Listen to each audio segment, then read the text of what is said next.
Hi, I'm Dan Hollifield, and welcome to Last Man Standing. And that was not Doc Severinsen and the NBC Orchestra. That was me, and thank you very much. Um, Stupid O'Clock was excellent tonight. I recommend you go, if you weren't there, watch the replay. It'll be on YouTube any second now, but wait till we're done. And I promise you, and I really didn't realize the closing for Stupid O'Clock was almost exactly the same music as the theme from the Super Friends cartoon up until High Flight actually started being recited. You're going to have a long talk with that boy. But let's get on with our particular brand of ridiculousness. And let me welcome Rich here tonight, and send out an invite to Kiri, and John knows where we are. Um, Mr. Bale is not feeling quite well. He's got some stuff that he's got to do in the morning. I think he's got a doctor's appointment. I'm not sure, so Bill won't be with us tonight. But everybody send out some good thoughts in his direction. Help him out there. How you doing, Rich? I can't complain. I'm on the right side of the green. Anything else is getting greedy. Hey, I feel just about the same way. Trying to get this. I can't figure out whether I got the camera moved over wrong or if I didn't put my chair in exactly the right spot again. I don't know. Trying to get myself centered up here in my dining room, basically. Um, I've got to upload some more green screen photos. Trouble is, every time I do, somebody else in the Stupid O'Clock crew decides that they've got this perfect green screen thing, and they have to delete one of mine. Uh, that's what I get for using the Stupid O'Clock account to run Last Man Standing. But it beats having to add another utility bill to the Yeah. It is pricey. just a little. Although Joe Dog's got the low end pro plan, and he can afford it. It's not extreme. I could afford it too, but then I wouldn't get to share the same sort of perks that I do. The nice thing about being on the Stupid O'Clock thing is that I have ops for Stupid O'Clock, just like John does. So if Joe is busy or feeling poorly or there's a rocket launch, John or I can step into the control seat and work the show. Uh, Thankfully, that does not happen very often. Hey, Kiri, I did send you an invite, so you can pop on in if you want to. Hey, Gary, how goes? And Kiri's got the same sort of warped and twisted sense of humor that we do. So, I've noticed. yes. Gary's good people. Oh, he's got that innocent face. It's a good disguise for the sick and twisted mind. I love it. Good people. M- My kind of people. Oh, Lord.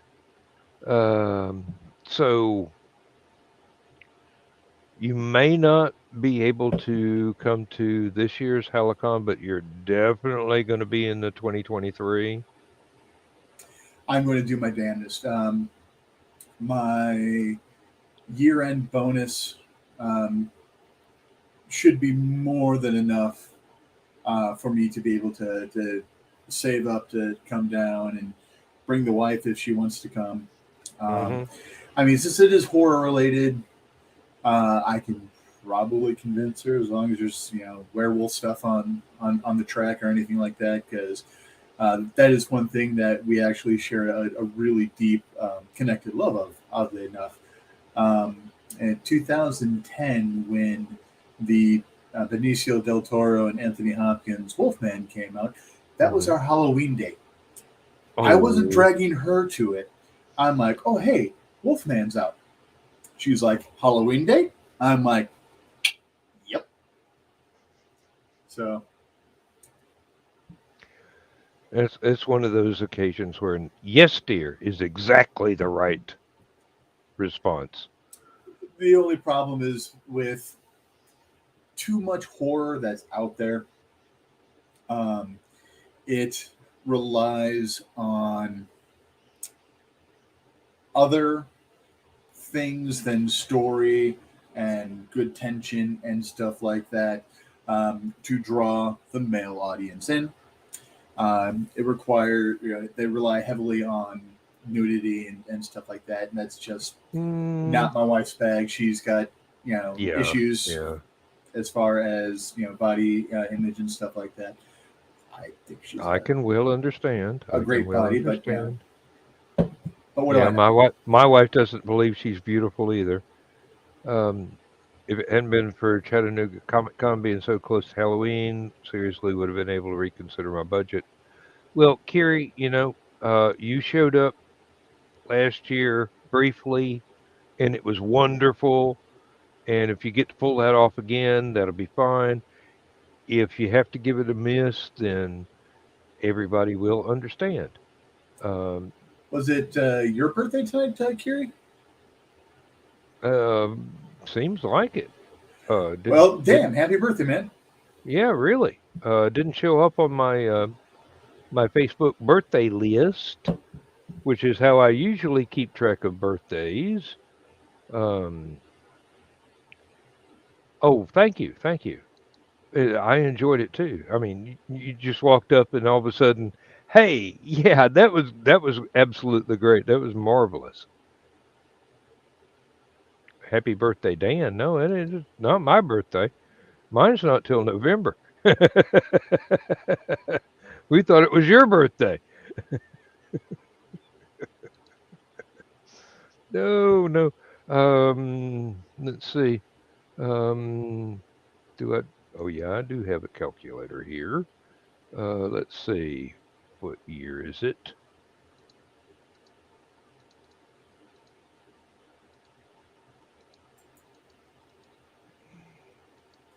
Yes, I will be 65 in November.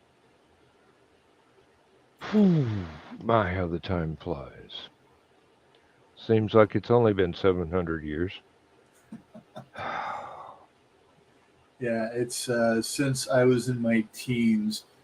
Every time someone was always like, "Well, you're only as old as you feel," I'm like, "I should have been in the grave 600 years ago. My Hmm. body's been falling apart since I was 13." Well, mine is not exactly falling apart, but it has been through a few fender benders, a little bit of Bondo, and things work out. It'll buff out. Right? Oh Lord. Uh,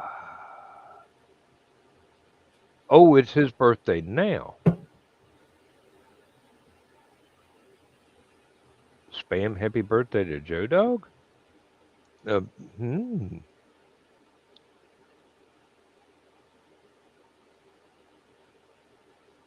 Okay, that's that's interesting.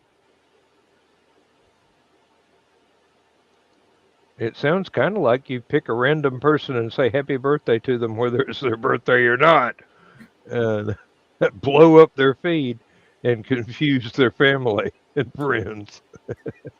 Go all Frosty the Snowman as soon as he regains life. Happy birthday! It's July. I'm melting. Um, Actually, there was a cartoon called Snowman in July, which ended on that note. I'm melting. Um, God, that was decades ago. I don't even know if anybody remembers that. Um, I wouldn't have if it hadn't been for that particular prompt at that particular moment. Oh, okay, okay, Gary. Very much, yes. Just pick somebody at random and wish them happy birthday, whether it's their birthday or not. Sounds like a marvelous tradition. Uh,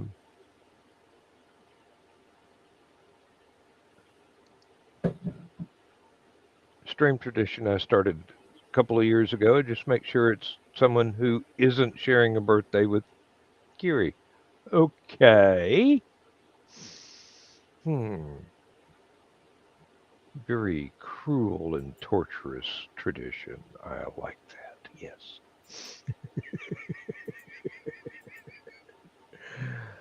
Ah. Well, I know that Carl and Donna are going to be watching the replay of this tomorrow. So,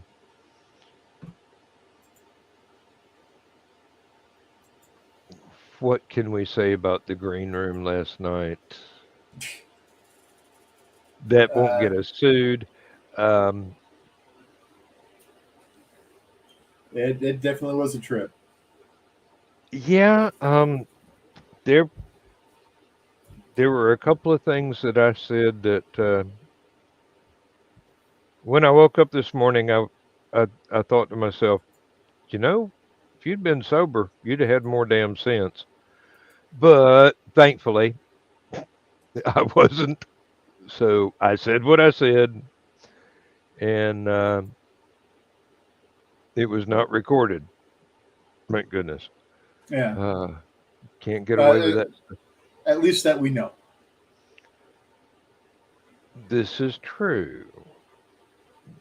I myself have programs that will record everything, every picture and sound that is going across a computer screen at any given moment. It's a very piss poor program, but it works.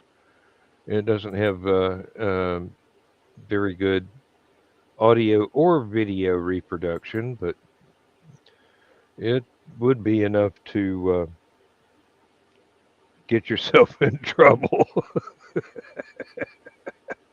Well, that and how much of everything that we do broadcast and things like that actually go through NSA sniffers and stuff like that, looking for specific words and things of that nature. So Hmm. Yep. I'm I Back know in the day when I had a whole series of bad habits I no longer have, I would be sitting there in my living room, listening to the radio, reading a book, and I'd just kind of think to myself, you know, morning, Mike Jimmy. if there's some guy in the CIA or the FBI that's been assigned to listen to microphones secretly implanted around my apartment.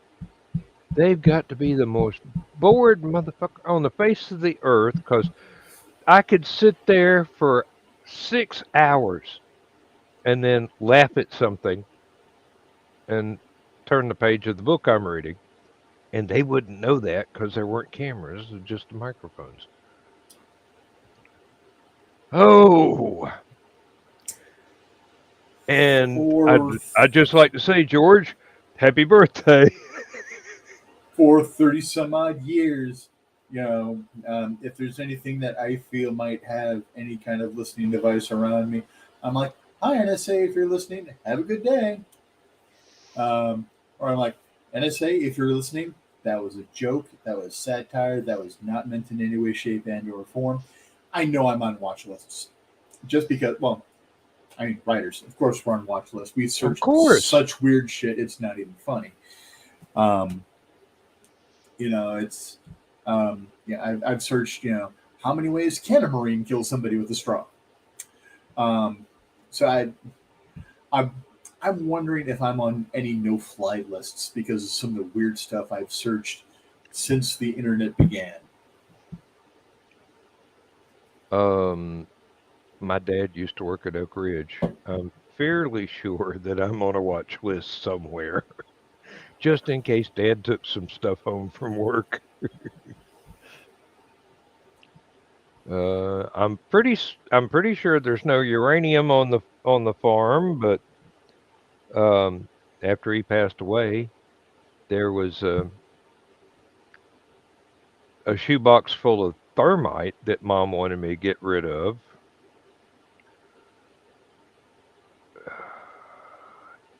Dad, what are you doing? Okay, sure, sure, sure. You wanted to cut a tree down without having to get the chainsaw out of the tool shed. Got it. Just sprinkle, boom.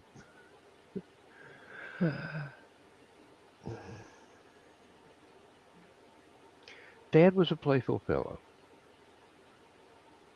I can imagine. Yeah,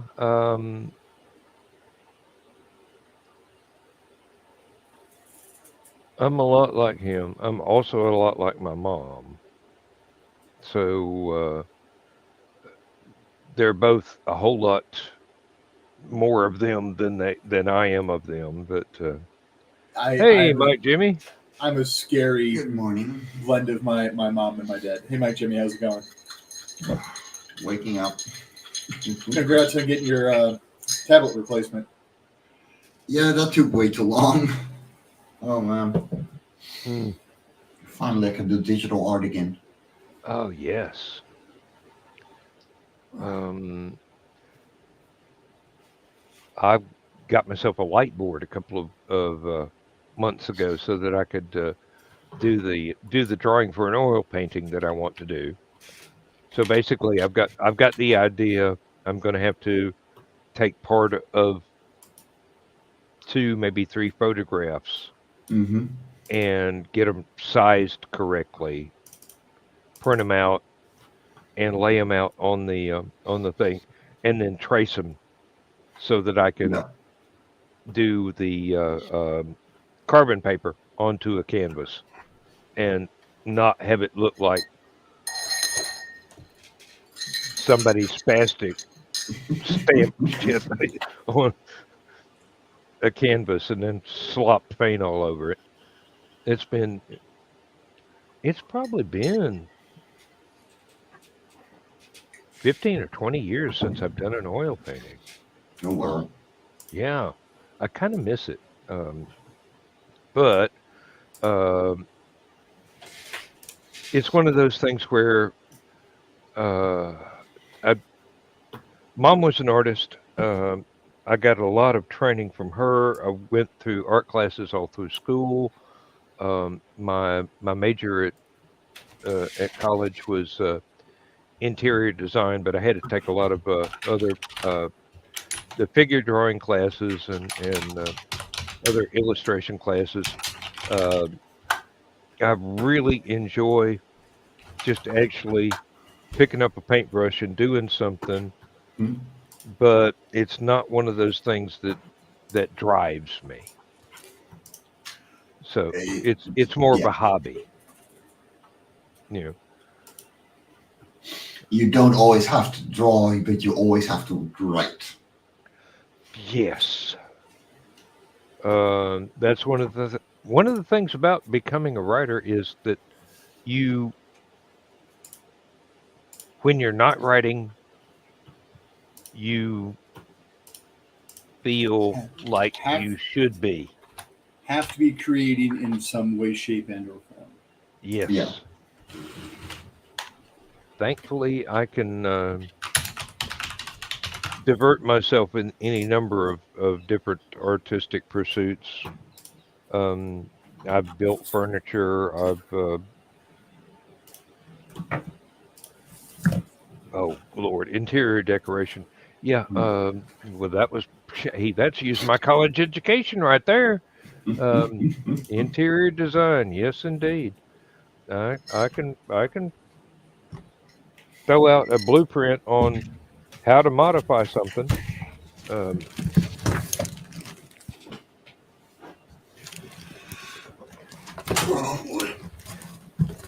Thankfully, I'm not trying to make a living at that, but Oh, a few weeks ago it. we were talking about the keyboard. Yeah, there you go. Oh. Like I said, I've got the same one.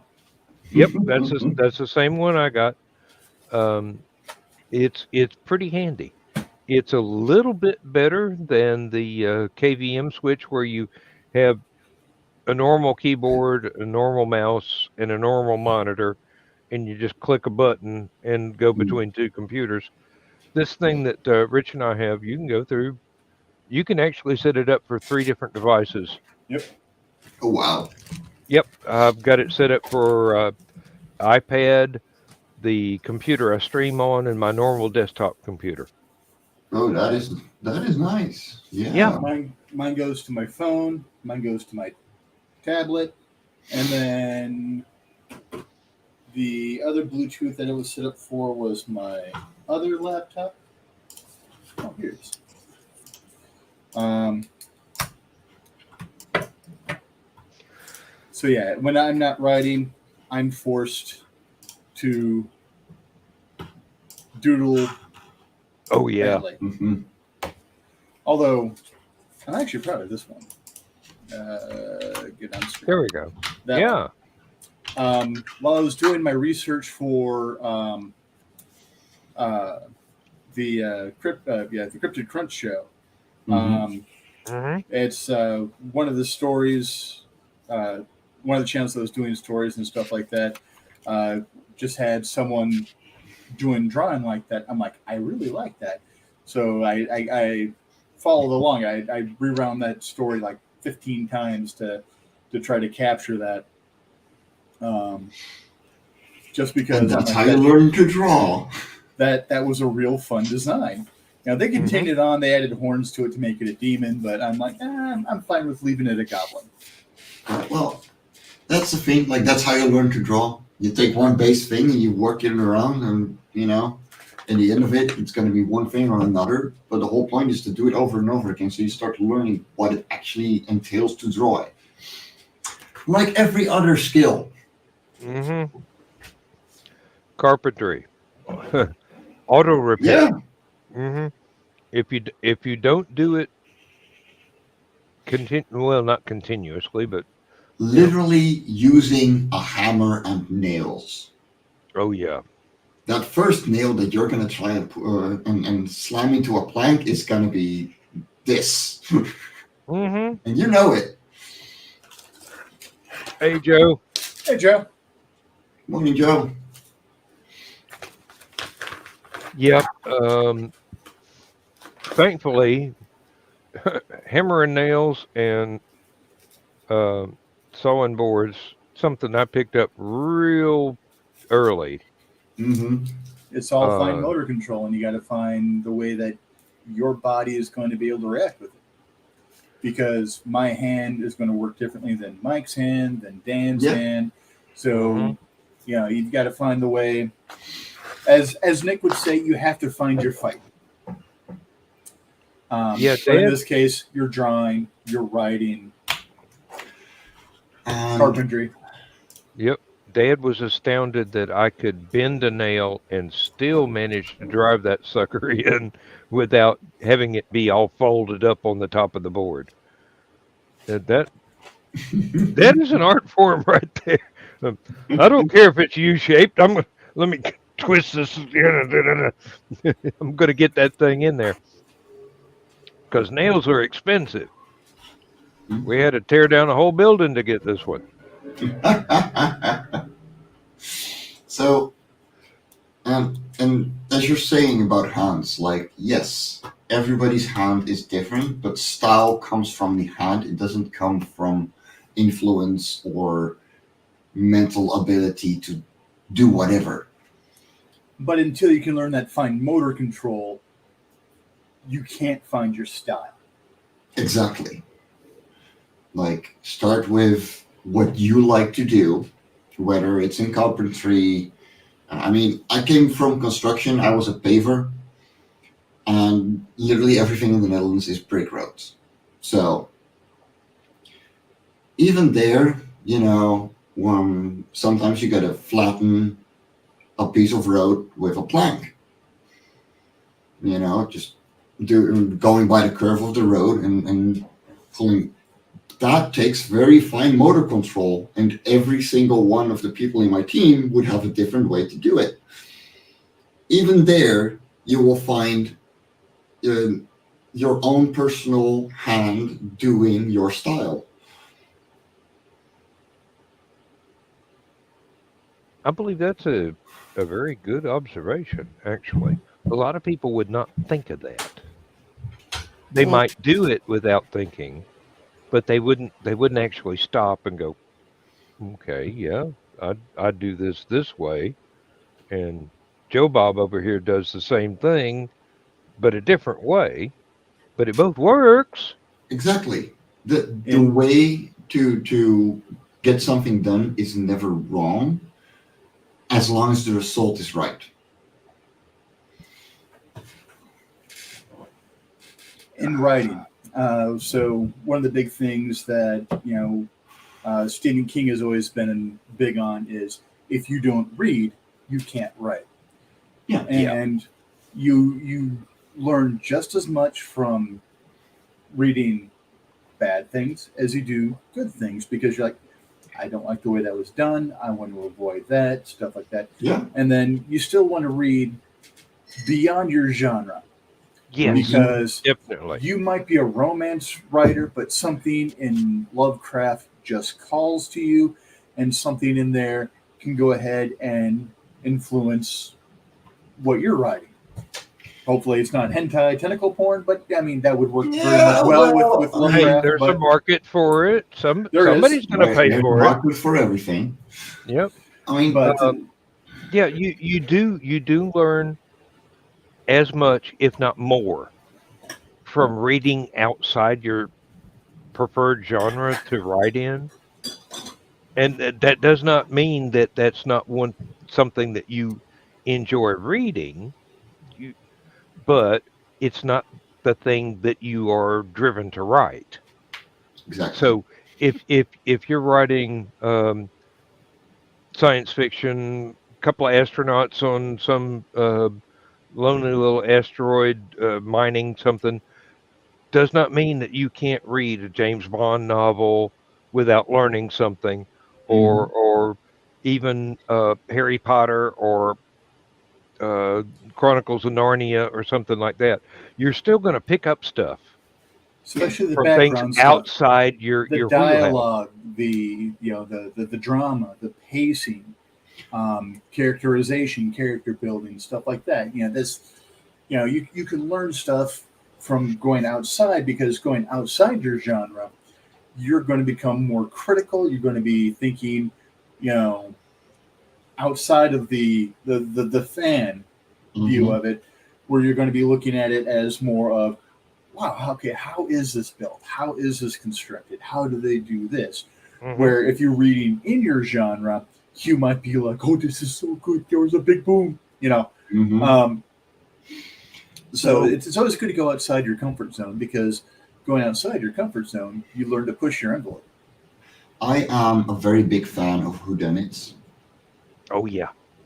Um, and that is something that my like that those are the kind of things that my grandma and I do together. Like whenever I'm there, we watch whodunits, which means she falls asleep or whatever. And I gotta explain it 10 minutes before before the big reveal. But at the Ren Fair I was at, there was this lady who wrote supernatural whodunits, like slightly altered realities, Mm-hmm. where all taking place in the Netherlands as well. So it's written in Dutch, which is not my favorite, but whatever. And we started talking, and she was like, "Yeah, I read the entirety of Agatha Christie, and all kinds of whodunit writers." And then I ended up reading Harry Potter and stuff like that. And I was like, you know what? I can combine these. Mm-hmm. It's such a good book. It is so incredibly well written because she's taking the best of both worlds and putting them all in her own work. And you can see the influences, but there's still the personal style of making it work. And I'm like 8 chapters in now, and I'm still like, what is going on? Where is this killer going? Because you're seeing the view from the killer as well. But the whodunit aspect is with the mystery of where one of the characters is, because she's in complete darkness, where the main character has to solve where this character is, and it's wow. I'm stumped. Mm-hmm. I still got to finish that one, but I haven't been reading lately. So Yeah, I only get time to read at work now, it if it's not an ebook, I can't justify taking it to work anymore yeah, because I've got to have the ability to shut the tablet off. I can't open up a paperback and be able to eat at the yeah. same time because who wants spaghetti sauce all over your paperback Hmm. or whatever. At You mentioned Agatha Christie. May I recommend Marjorie Allingham? I think that's one of the names she named as well. That would be the ones that I like the most are the Campion, Hmm. which Masterpiece Theater did about four different stories, and Peter Davison, the fifth Doctor Who, Hmm. was Campion, and it was I had read the books, so I knew, but still seeing it on Hmm. screen being acted out was a totally different experience from Oh yeah. actually reading it. Even if, no matter how many times I've gone through the book, it's like I was able to pull off the uh, oh drat now what it is it brain for it suspension of disbelief Hmm. for the video version of it rather than the written version of it. And very well done. She was a very good writer. Um, there are a huge number of really good mystery writers, and there are some that kind of dabble. I mean, they write technically mysteries, but they're not as they don't draw you in as Yeah. much as some of the other folks. Um, uh, and there are some folks. Um, oh, drat! Now I can't remember her name. She wrote. Um, A is for alibi. Yeah, Oh, you've she talked went. about her before. Yeah, yeah. She went through almost the entire alphabet titling her books before she passed away. She got down to like W or something. So, and those are really good. Um, and they're Sue Grafton. Sue Grafton. Yes, yes. Thank you, thank you. They're you get to know the characters that she wrote almost as well as you would if they were in a soap opera that you just absolutely adored and watched every day. Well, after that many books, you'd have to. Yeah. Mm-hmm. Let's see. Because face Someone. it, I mean, with a book, I get so much more into a character's head, literally, Yeah. because you get to see their thoughts and stuff like that. Hmm. Um, so yeah, and sometimes when they take those and they turn them into some type of video production, like Wheel of Time. Wheel of Time, I love the series. Yeah. Um, I am able to move my disbelief over just a little bit and go, okay, you know what? It's a different medium. But then again, Hmm. I'm a writer. I understand the technical difficulties of taking something from the Yes. written medium to a comic medium to a movie medium, stuff like that. So I understand. I understand also that these are novels that were from started in the early 90s, I want to say. I think the first one came out when I was still in high school. Um, and times have changed. It's Yeah. been 30 years since then. Hmm. There's a lot of stuff that was in there that might be cancel culture now and stuff like that. The studios can't Yeah. take that risk when they drop millions of dollars to acquire this property. Yes. Um, but going back to who done it for a moment, um, my wife's middle sister does not like to watch mysteries and whodunits with me anymore. Um, so Oh, let me 2000, guess. the 2004 2005 movie with Angelina Jolie taking lives. Um, she watched it. She thought it was so good. She wanted us, my wife and I, to watch it. At that point in time, we literally lived right next door. Mm. Um, we could tunnel from my living room into hers. We can go all Shawshank Redemption, if you will. All we needed is a spoon and a poster of Rita Hayworth. Um, anyways, sorry, I digress. So we're sitting there, we're watching the movie, and I'm like, oh, blah, blah, blah. She was so pissed off. She actually punched me in the side. Hmm. Yep. That is one of the drawbacks of being a writer. You're I almost watching got my ass something kicked. and you see how the story has to unfold. Oh yes. I almost got my ass kicked when we went to go see the 2010 Wolfman because I'm like, oh, Anthony Hopkins is the one that bit him and cursed him. He got it from India when blah blah blah happened. I had 10 people in the theater turn and look at me, and I'm like, it's the way I would have wrote it. And then when the Yeah. payoff happens, so many dagger stares at me. I'm just like, I can feel the hate. And Hey, Misty's just like, how did you know? It's how I would have wrote it. it's writer logic. So in Dutch, Drama works this way.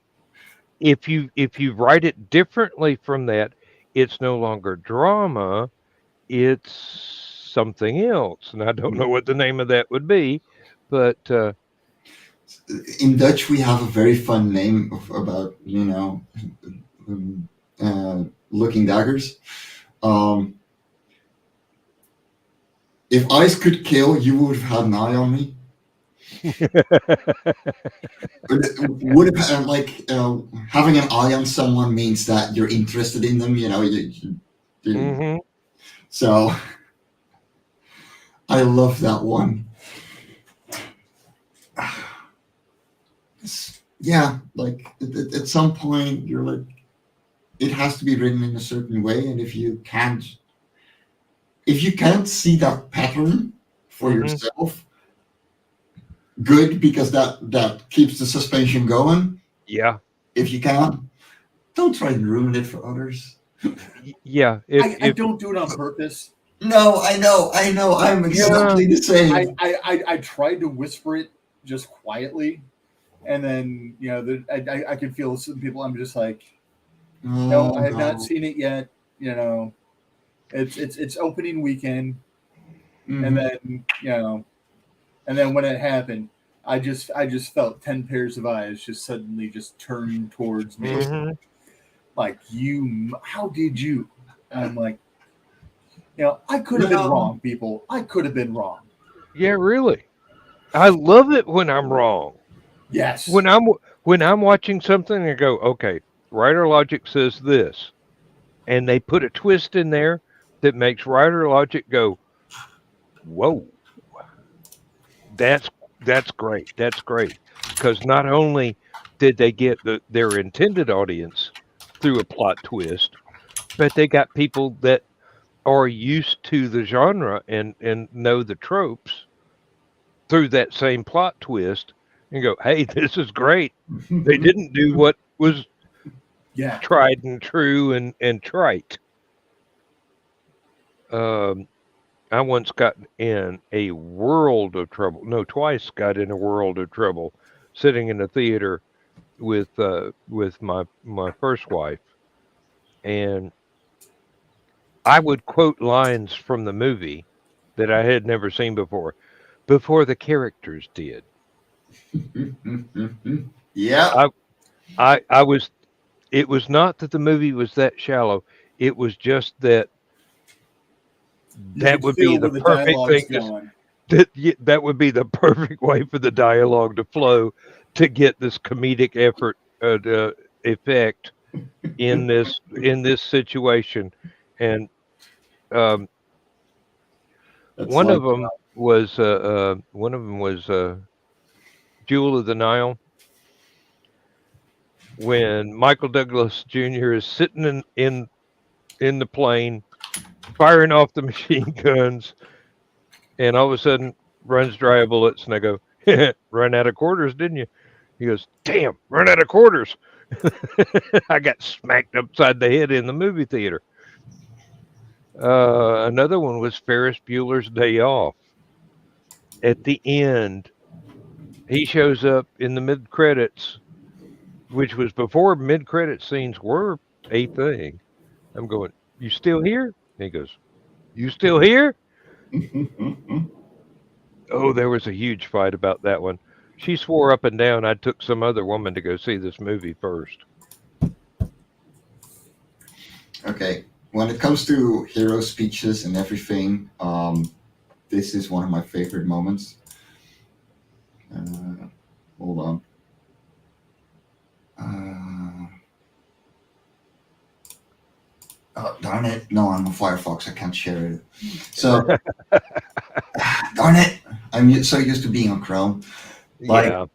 um, you have a scene in Dragon Ball Z Abridged where Frieza is um, standing across some guy doing a hero speech, and every single trope goes by, and you can hear the guy just saying 273. Oh, 64. I haven't heard that one in a while.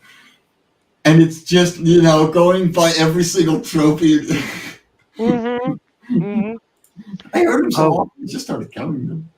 have y'all ever heard of the evil overlord lists? Yes.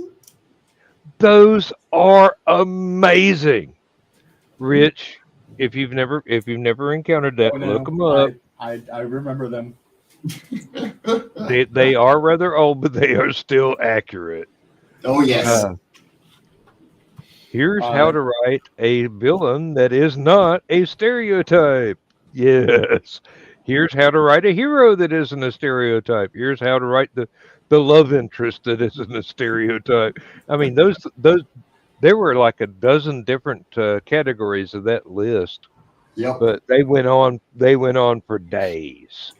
my Um, Legions It, of Terror will have helmets of clear plexiglass visors, not face concealing ones. mhm. Yes, I I will remember I those will have a well. 7-year-old child design my engine of doom. Oh boy. Well, I always joke that I'm halfway to my retirement plan. I've got the cat. I just need the volcano lair. Mm. They're so difficult to get carpeting in. It just keeps burning up. Asbestos carpeting is no longer considered. Health and safety regulations will permit. I used to get in trouble by my father. So um, back in the day, they had a huge ass TV that was almost as tall as I am. I'm 6'4". The back of it would face the stairs coming down from the foyer. So the front door, stairs coming down from the foyer down to my parents' living area, stairs up to the living area for all the kids. So I would sit on the stairs going down, putting on my boots and stuff like that, getting ready to go to the factory. So I could not see what was on the TV, but I would hear a snippet of the line of the dialogue and stuff like that. I'd be like, oh, you're watching so and so on such and blah, blah, blah. And he's like, how the hell do you know that? He's like, have you seen the Mhm. movie yet? I'm like, no, I just know the line. Yeah. And he's like, Hmm. how? I've seen the trailer. My best friend and I used to play the movie line game. Actually, I should say my best friends in high school, because it was a whole bunch of us that we would just snap off with the movie line. Someone else had to snap off with who the character was and who the movie was. Preferably at least those two. Sometimes you can get away with just getting the movie in, but we'd always snap off character, actor if we knew it. My friends got so pissed off at me because they called me a stalker because I'd be like, oh yeah, that was Frank Whalen and blah blah blah, and they'd be like, how do you know the actor's name? I'm like, I read the credits. We stay for the credits. There might be after credits, therefore. There might be stingers, so yes. But Hmm. so we used to play that, and then after a while, we played a variant of the movie line game where we would start off, and someone would say movie line, and then we'd try to shoot off more lines from the same movie, and at some point in time, we'd reach a line that was in multiple movies, and then you could pivot and see Hmm. if they could stay with you on what movie you pivoted to. That sounds fun. Yep. Um, We were bored. back STR. Northwest Indiana. Mm. back in the day, it was during the early days of syndication of Star Trek, the original Star Trek, and we the family would sit down to watch it. The teaser would come on, and then it would go to commercial, and I'd turn around and tell my family the title, the original writer's name, and if I could remember what season it was. It was not because I had seen it over and over again. It's because I read the James Blish novelizations. Mm. So, and that was the part that made it hard for me to pick out what season it was because he didn't do them in order. He Mm. did them as he was interested in doing them. So, the early ones, yeah, had to be first, second season. The ones in the middle, first, second season. Towards the end, could be any season whatsoever. It just whether or not he was excited about the project or not. And yes, some of the scripts that he was sent to write the novelizations were not the way the final cut of the episode went. Mm. Uh, case in point, um, Doomsday Weapon. Mhm. Um, Decker in James Lish's script adaptation, Decker lived rather than died trying to Moby Dick the darn thing.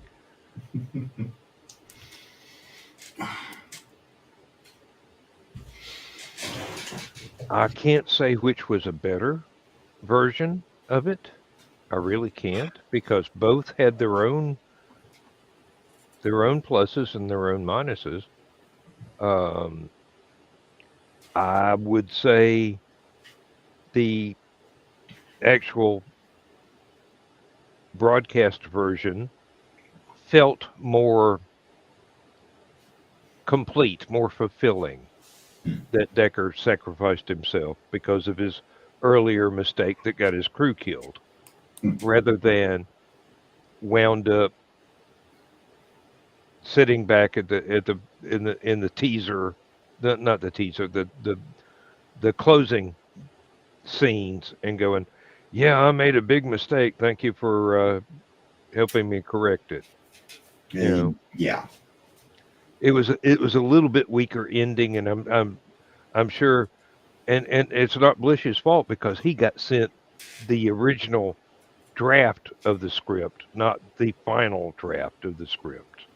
Hmm. So he didn't know that they changed it in mid-production. That's a funny one though. Like in the live action version of God, Good Omens. Hmm. At the end, spoiler alert.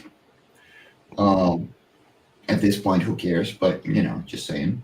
Hey, In the book, everybody's like, "Nah, it never happened. Nobody cares." Like we're putting it under the rug. Where in the movie version, they're like actually getting punished and giving it a proper ending, which is so much better than the book. It, yeah. Also, if you haven't watched it yet, fucking go for it. hmm Dear Lord, it's so good. I've I watched know, it three I know. times. It's hilarious. I have yet to see it. So, but I know so much about the video version of it, and I have read the book several times. So, um, I David know Tennant and that they Michael are. Sheen are two of my favorite actors, I Yes. know. It's incredible. and them playing off of each other is just Mhm. so satisfying. I Oh, know. It makes you wish somebody would keep writing stuff just for them, no matter what characters they were. the amount of fan fiction and stuff coming out after that series started Hmm. airing, and it's so funny. It's so good. Like some of these writers and quick gag comic artists are just nailing the characters. Oh yeah, yeah. Oh my god, it's so good. Um, have y'all seen any of the? Um, I don't know if it's BBC. It might have been Sky. They're official adaptations of some of the Terry Pratchett novels. Yeah, Color, Color Magic, Color of Magic, Going Postal, Hogfather. Hogfather. Godfather. Yeah. Yeah, There are a couple of animated ones, Weird Sisters and Soul not Music. as good as the live action ones, but The humor is as good. the humor is there, but you miss the nuances that they managed to put into the live action ones. Oh yes, yes indeed. And like the animated ones are well made. Well, the Hmm. animation sucks. I mean, admit it. Like it sucks on animation wise. It's Cosgrove Hall. What do you expect? The same Yeah, people that did Danger Mouse and Count Duckula. yeah. Which they Like also did The Watch, based off of very as well. loosely based. Very Yeah. loosely from what I haven't seen it yet. I am willing to still give it a chance, but I haven't been able to find it. And I got to go Yarhar Fiddle Dee on it. So Yeah. From I have not seen it myself. I have not seen any place I could see it myself. no, I But saw the from the first couple episodes. I had them all recorded, but of course, I no longer have that account with Comcast, so I don't have any of my DVR stuff. yeah, from the fan reactions that I have read, it was really good, but they shouldn't have tried to tie it to Terry Pratchett. It would have been yeah, good as its own independent thing, but trying to tie it to Pratchett's work was it. They did. I know in a video production you've got to go away from the written word, but they went so far away. yeah, It would have been a whole lot better off if they just done it and called it something totally different. and I that's am Legend. yeah, Which version? I love the written version. I'm so pissed about the Will Smith version. It's not even mm, funny. Because it's Richard Marbury, right? mm, Um, Richard something as the original writer. I I am just so livid because I'm like, this is not how it ends. That's yeah. too far. Based off of I Am Legend, I'm fine with. Mm. And Yeah, yeah, like Richard Matheson. yeah, Matheson, Jonathan Mayberry, Richard Matheson. Okay. Um, so, Yep. some You of have these just the reason I ask. You've got the Vincent Price version. You've got Omega Man. you yes, Omega Man, Charlton Heston, and then you've got Will Smith, and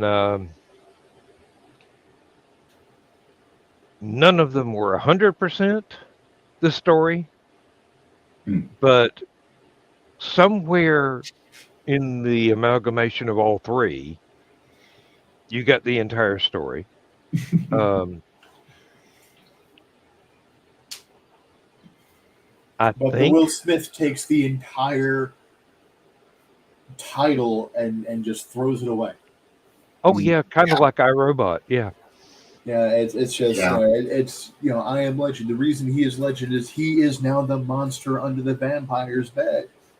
If Hmm. you want a good iRobot interpretation, play the Mega Man games. In all bloody seriousness. I'd really just rather read the SMOF stories. Thank you. Yeah, like that's the thing. Like there are so many influences and like IPs influenced by those books. Where I'm Hmm. like, you actually took the concept, made it your own thing, and it works a lot better because you made it your own thing, and you didn't Hmm. pretend like it was something that it's not. And there's a million things I can go on that tangent on. A lot of That's Lovecraft stuff that people do on oh writing that they Lord, borrow yes. from the mythos. Some of it is just beautiful and creepy and stuff like that. Although the Reanimator version they did with Jeffrey Combs, not as good as the stories, but it was what it was. But it was what 80s, late 70s, early 80s B horror. Hmm. And given what it was pretty cool, but it wasn't Yeah. exactly. Yeah. And the trouble is, Lovecraft rewrote Charles Dexter Ward several times under different titles Hmm. and got them all published eventually, or somebody published them eventually. But The same story, and believe me, my one of my favorite writers, Keith Laumer, he had after he had his stroke, he rewrote several of his original short stories into novels. And I'm going, okay, I can see what you were doing back then, and I can see the desire to have it more now. But didn't you do the same thing in this other story with a different title? Well, yeah, but you want to get paid when you're basically in the pulp magazine era.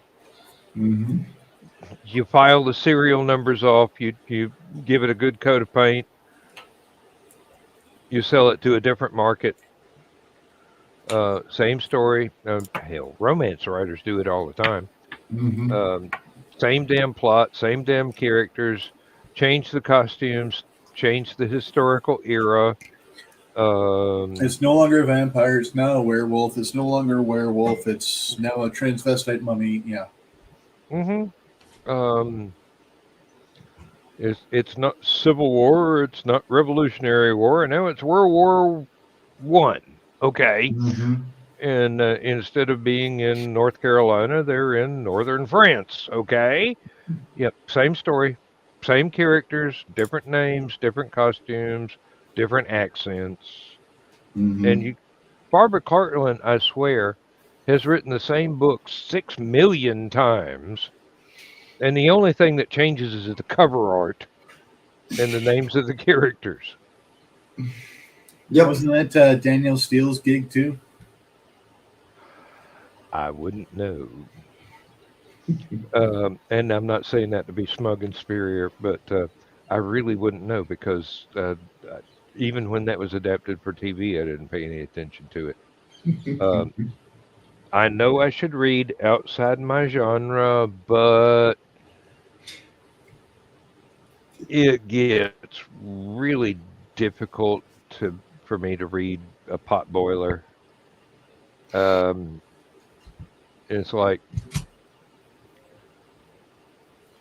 Outside your genre is one thing, but picking up something that you can't even get a couple pages into it before you're just like, Yeah. no.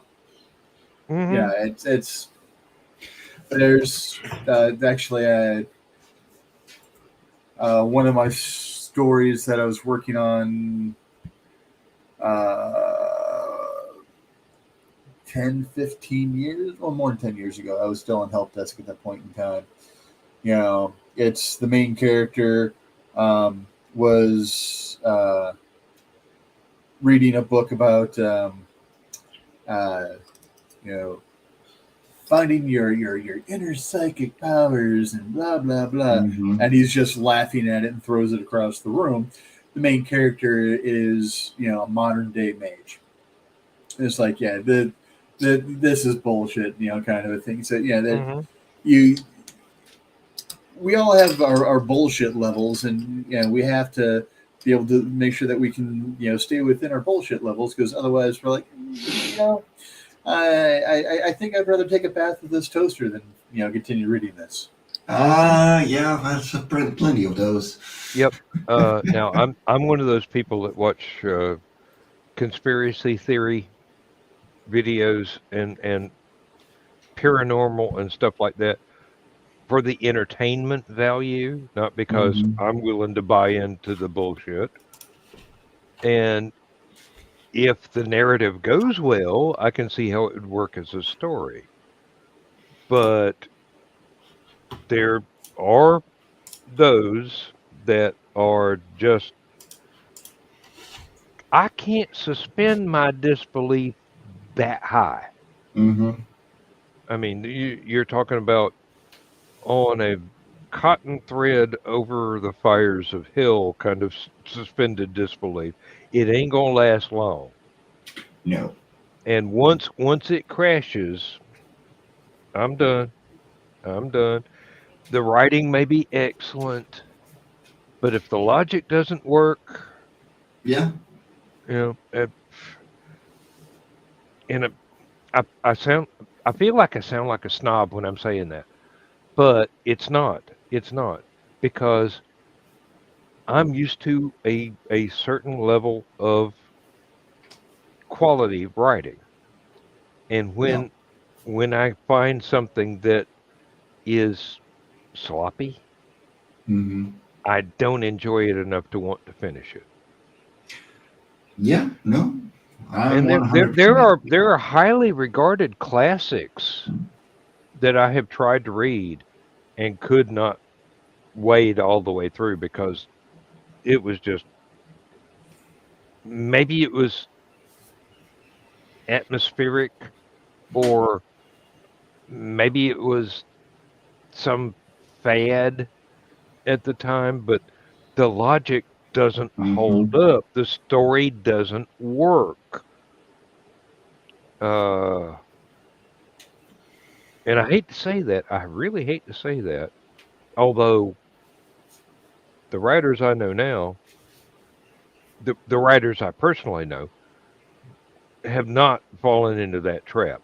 I'm talking stuff from that was highly regarded in the 40s and 50s and 60s. Hmm. But when I read them from the 70s onward, when I was really, I was going through like three 300-page paperback books a day, because I didn't have anything else to do except work. And come home, turn the radio on, read a book, read another book, go to bed, get up, go to work. Um, if the logic doesn't hold together, it's it just it just doesn't work No. for me. Um, It takes you out of the story.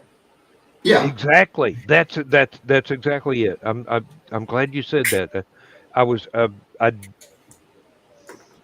I know the term, but it never occurred to me to use that. But I'm very glad you said that because that's exactly what happens. I mean, if the story doesn't make sense to itself, and you're just gonna MacGuffin every little solution that the main character has, you're gonna not be like, no, that's bad writing. Simple as Well, that. Like, it's just no. there are some books that do that intentionally. Mhm. Everything is a MacGuffin, and that's the point.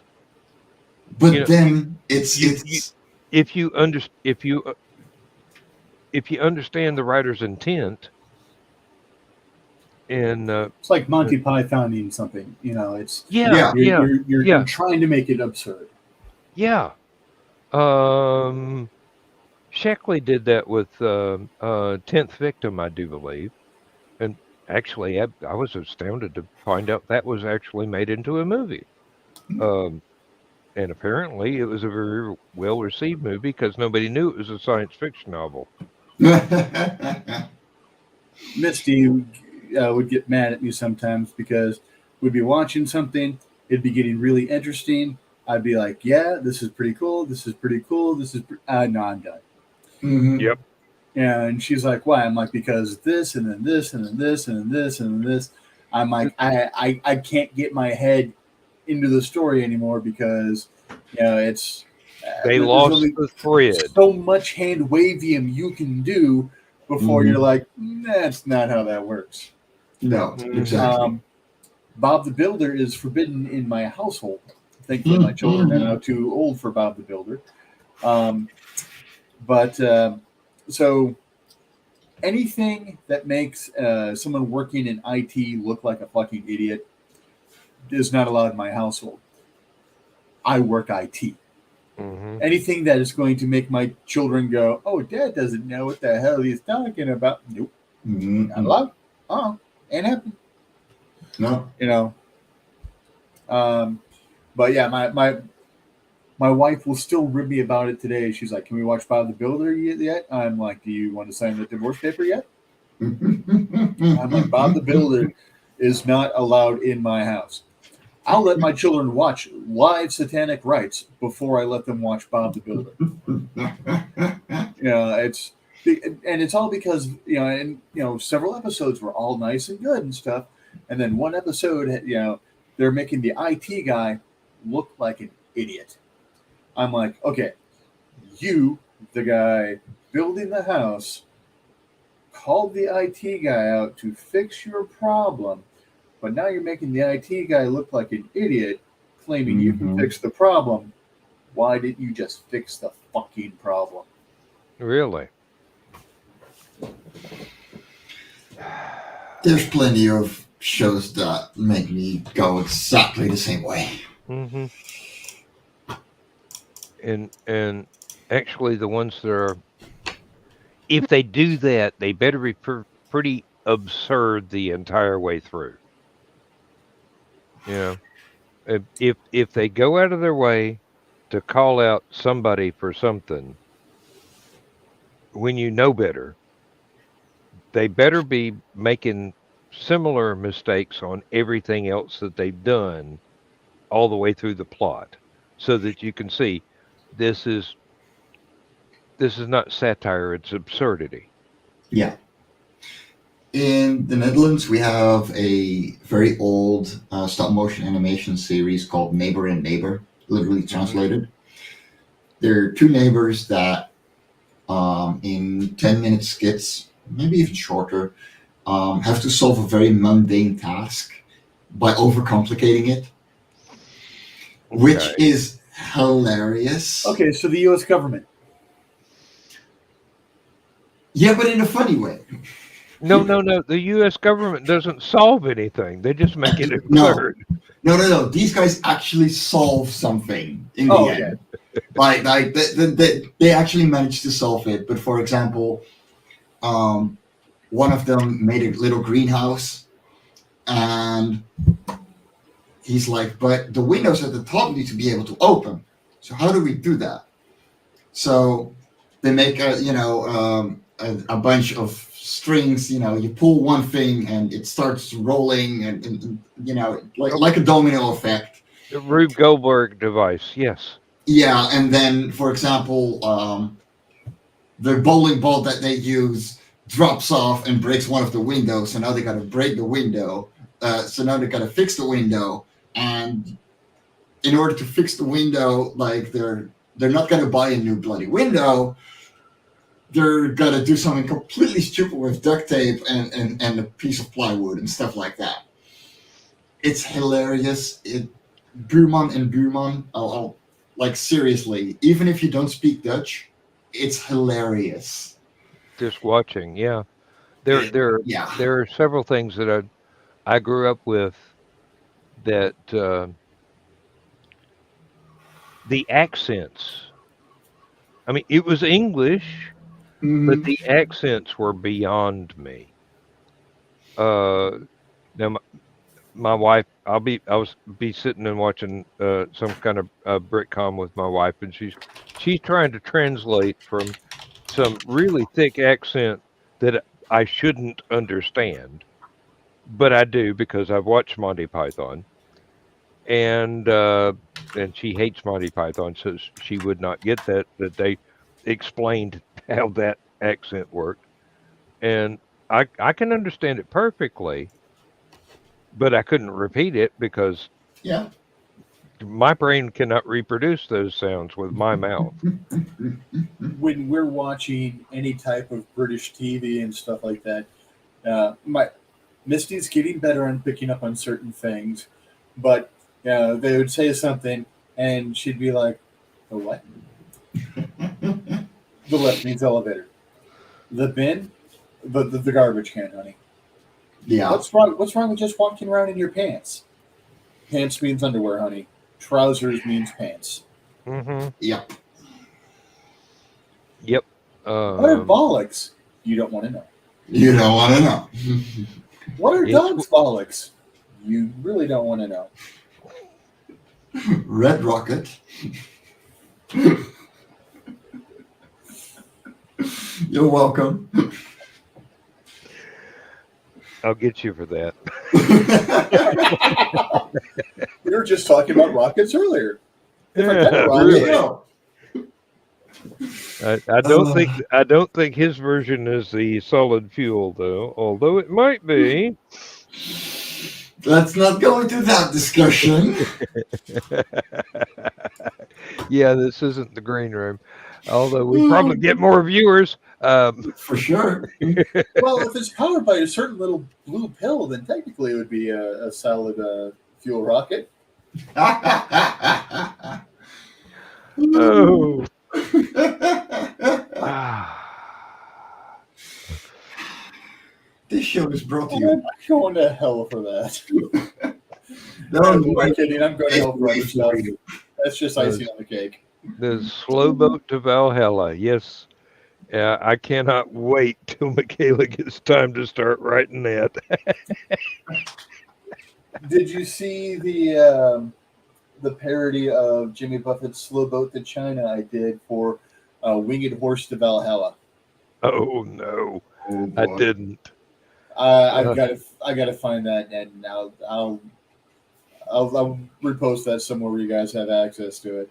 But yeah, it's that night that came in, and just all of a sudden, yeah, I just heard Jimmy Buffett singing, "I've got to get you on a winged horse to Valhalla to present to the throne," and then I'm like, oh god. Well, I guess technically mhm. gods. So yeah, so I ended up writing that.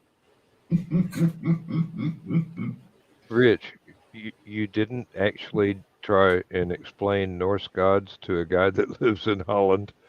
No. I said, oh God. I'm like, oh, I mean gods. Oh, okay, okay. My faux Oh, we're pas. not follow. No worries. Yeah. Look, we're not far. Okay, there is a sea between the part of Europe I am in and the north. Okay, our days are still 18 hours long, and we don't get through night throughout summer. But I'm not that far up north. Okay.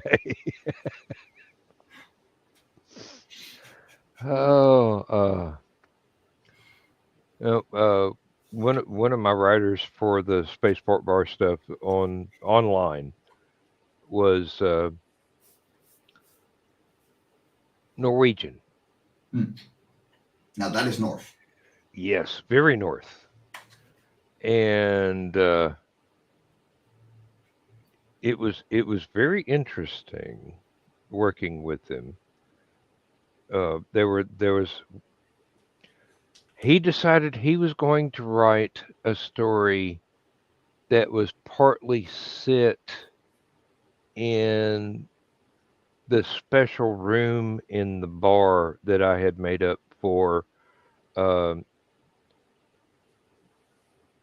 gods and writers and other overpowered personalities. Mm-hmm. And he wanted to know who the bartender for that room would be. I did not hesitate for an instant. I said, Elvis. Thank you very much. Thank you very much. We got the waiting list right. Then he got to the part where he was trying to write dialogue for Elvis and he said, I don't know what his accent sounded like. Can you help me with this? And I go, Yep, I can do that because yeah, I can do Memphis. Um, and I did, and it came across as being very true to life. And he used it damn near verbatim. He did correct my punctuation, but other than that, and it got to be one of those running gags in the series that if you go uh, up to that particular bar inside the building, Elvis was going to be there, going to be serving drinks, and he's always going to have to be refereeing some kind of a knockdown drag out between Thor and Hercules, or all the mythologies got mixed together. And there was one point where somebody walked past uh, Ryla from Cthulhu Mythos, and a tentacle came out and grabbed somebody. And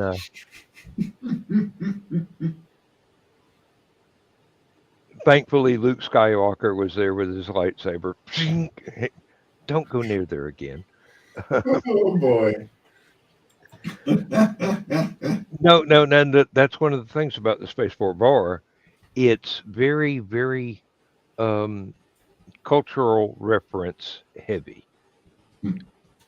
You part of the intent is to drop in things that are very, very subtle, but if you recognize the reference, it gives a whole new layer of how diverse the entire place is. It's basically sit in a nexus of realities. Alternate dimensions meet Johnny would there. have a pop culture chasm. Yes, he would. Um, Unfortunately, I doubt he would give me the time of day to read it. But hey, there was one part in one of my own stories. I had Daffy Duck and Donald Duck and Howard the Duck sitting around playing poker,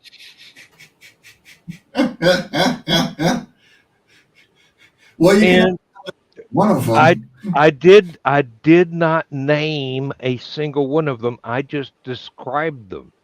Oh my god. There was one story a friend of mine wrote. Um, Ducking poker games.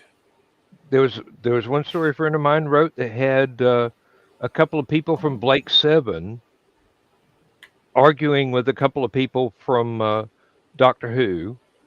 Oh boy. Yeah, I mean seriously. Um, and okay, the people that have the book already know. I actually sat down and wrote a Sherlock Holmes story that takes place in my spaceport bar, Hmm. with Holmes and Watson being themselves. And as research, I read every single Conan Doyle Sherlock Holmes story and every single pastiche I could get my hands on, which is quite a sizable stack of books. I was gonna say. I mean, it took me the better part of 2 months just to do the research. Yeah, I had to get over my own self because of Sir Arthur Conan Doyle. Um, he pissed off my hero, Oh, um, Houdini. yes. They were good friends, and then his wife tried to do an automatic writing claiming to be Houdini's mom and put a cross at the top instead of the Star of David because she was actually married to a Jewish rabbi. Hmm. Research. Fun fact: Houdini, his alleged birthday is the same day as my mom's birthday. Well, different year, but in Appleton, Wisconsin. But they believe his actual birthday was my son's birthday in Budapest. Huh. The more you know. I, I, were I alive in his time, I would probably go, "Oh, Kathy Bates, I'm your number one fan." You know, Actually, Houdini and H.P. Lovecraft wrote a couple of stories together. Huh. Yeah. Um, Now, I do believe Lovecraft did most of the donkey work on that, but because As far as I know, Houdini was not a horror writer by preference, but Entombed with the Kings is one of them. And it's basically what Houdini would do if he were trapped in a pyramid in Egypt and stuff started coming out of the, well, not woodwork, but stonework. I honestly wonder how much of Holmes Doyle based off of Houdini. I'm not sure, but he did base a lot on one of his uh, teachers at university, a medical examiner. Um, I mean, Houdini's favorite pastime was going to seances and stuff like that, and going, "Oh, you're doing this, you're doing that, you're doing the next thing. hmm Oh, you're slipping your foot out of your shoe, and you're ringing a bell that's under the table." hmm Um, and it's Houdini that actually made me no longer want to be a con man. When I was a kid, Bob Hope and Bing Crosby and Road trip Dale. movies. Exactly. You had the heart of gold con men that started off doing something kind of hinky, realized, oh, hey, we need to do this to better the world and stuff like that. So I wanted to be a con man for a very long period of time. And then I started reading about Houdini and all the stuff he was doing to foil all of that stuff with spiritualists and stuff like that. And I'm like, hmm that is so cool. And then I encountered Mr. Harry Anderson, the late Harry Anderson, um, of Night Court fame. hmm He actually started out as a con man, played three card Monty with the wrong people, had his jaw wired shut for I think 12 weeks because of the beating he took, and tried to figure out, okay, this is all I know. How do I actually make money off this without getting my ass beat all the time? So he turned it into an act of how not to get conned. And somewhere around here, I have um, a book he wrote, "Bet You Can't Lose: A Guide for Suckers," um, and I just loved it. And one of my favorite routines of his. He actually started off doing it with his wife on stage, and then after they got married, well, she wasn't his wife at the time, but after they got married, he chose a different assistant because Mm-hmm. knocking your wife over all the time doesn't bode well for the marriage. Yeah, But really.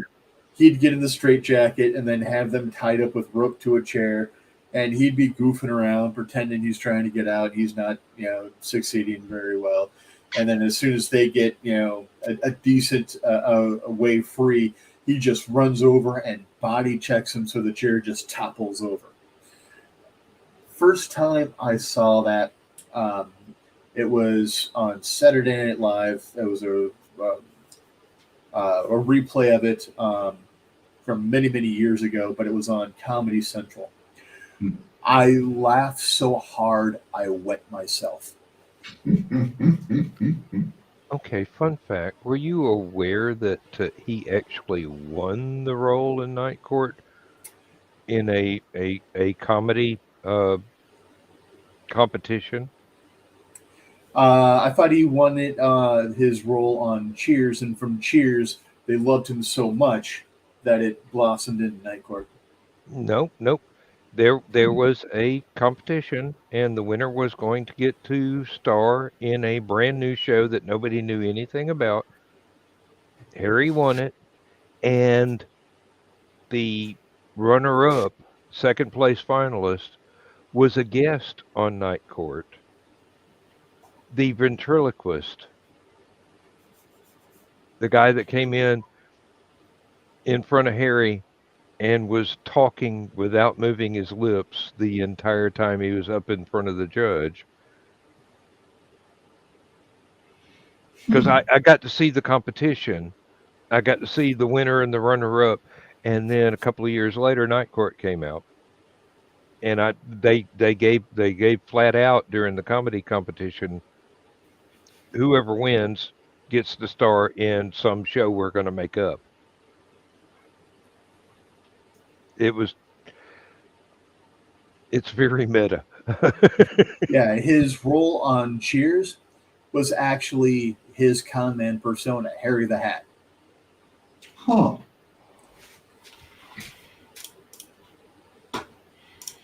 Okay. And then they are supposed to be making a reboot with Yeah. Melissa Rauch, Bernadette from uh, Big Bang Theory, playing his daughter. Hmm. And So I would really like to see that. I think the only character returning is John Larroquette from the original cast.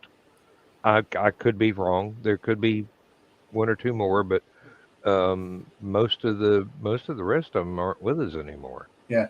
I think Richard Mall is still with us. I'd love to see Richard Mall Oh at yeah. least guest. Um, Richard Mole is just such a talented man. It's with Batman the animated series. One day, and this is when it was still fresh and the episodes were still coming out. I'm like, that's Bull from Night Court. He's the computer.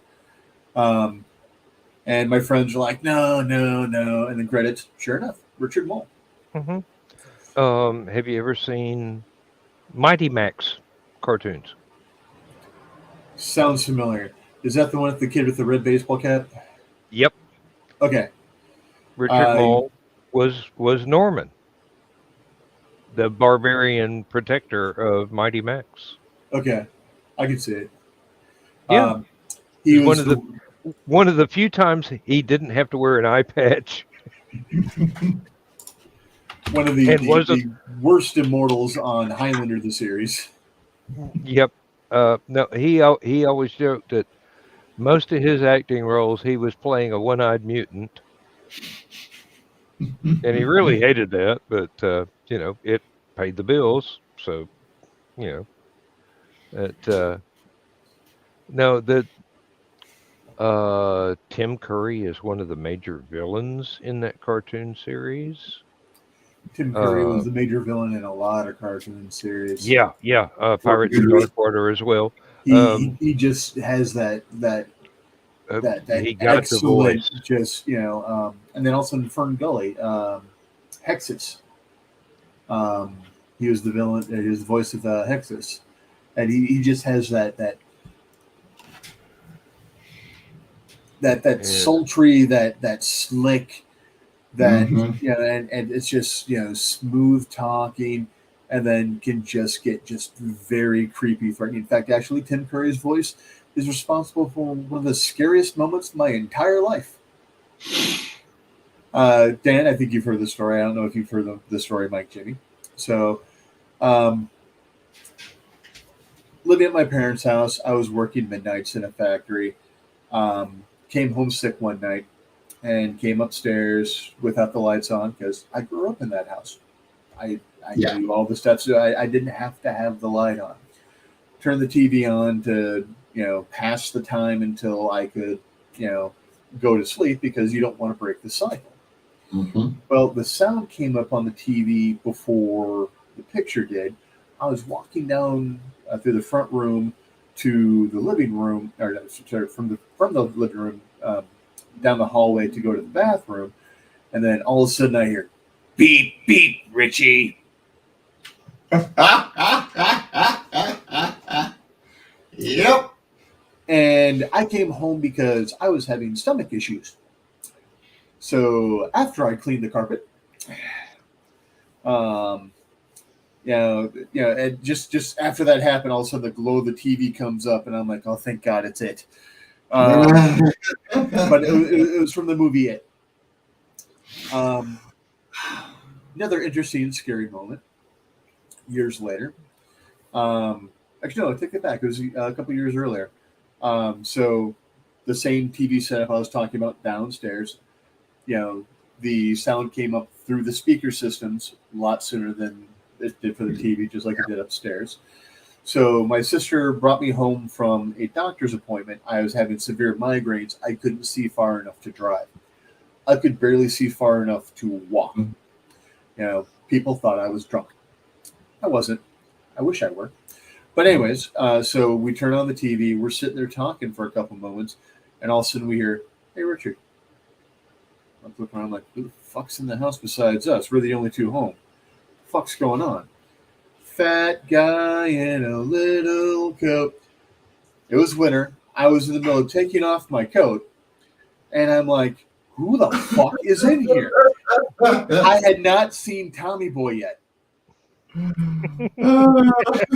this is a case where I didn't know where the line was from, because all of a sudden I'm like, what the fuck's going on? And then all of a sudden, here, take it off, dumbass. And then it rips, and then the TV comes up, and I'm like, oh, thank God it's the TV. Yep. Oh Lord! One thing I've Okay. noticed is some of the YouTube videos I've watching here lately.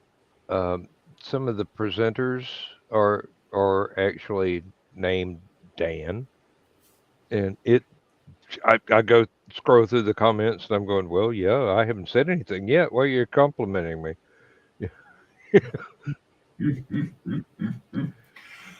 Oh One of Lord! scariest moments from my childhood was involving a phone. So, in the early 2000s, and most of you will know, you could have custom ringtones, and it was the big thing. Mm. One of the most popular ones was a scary laugh.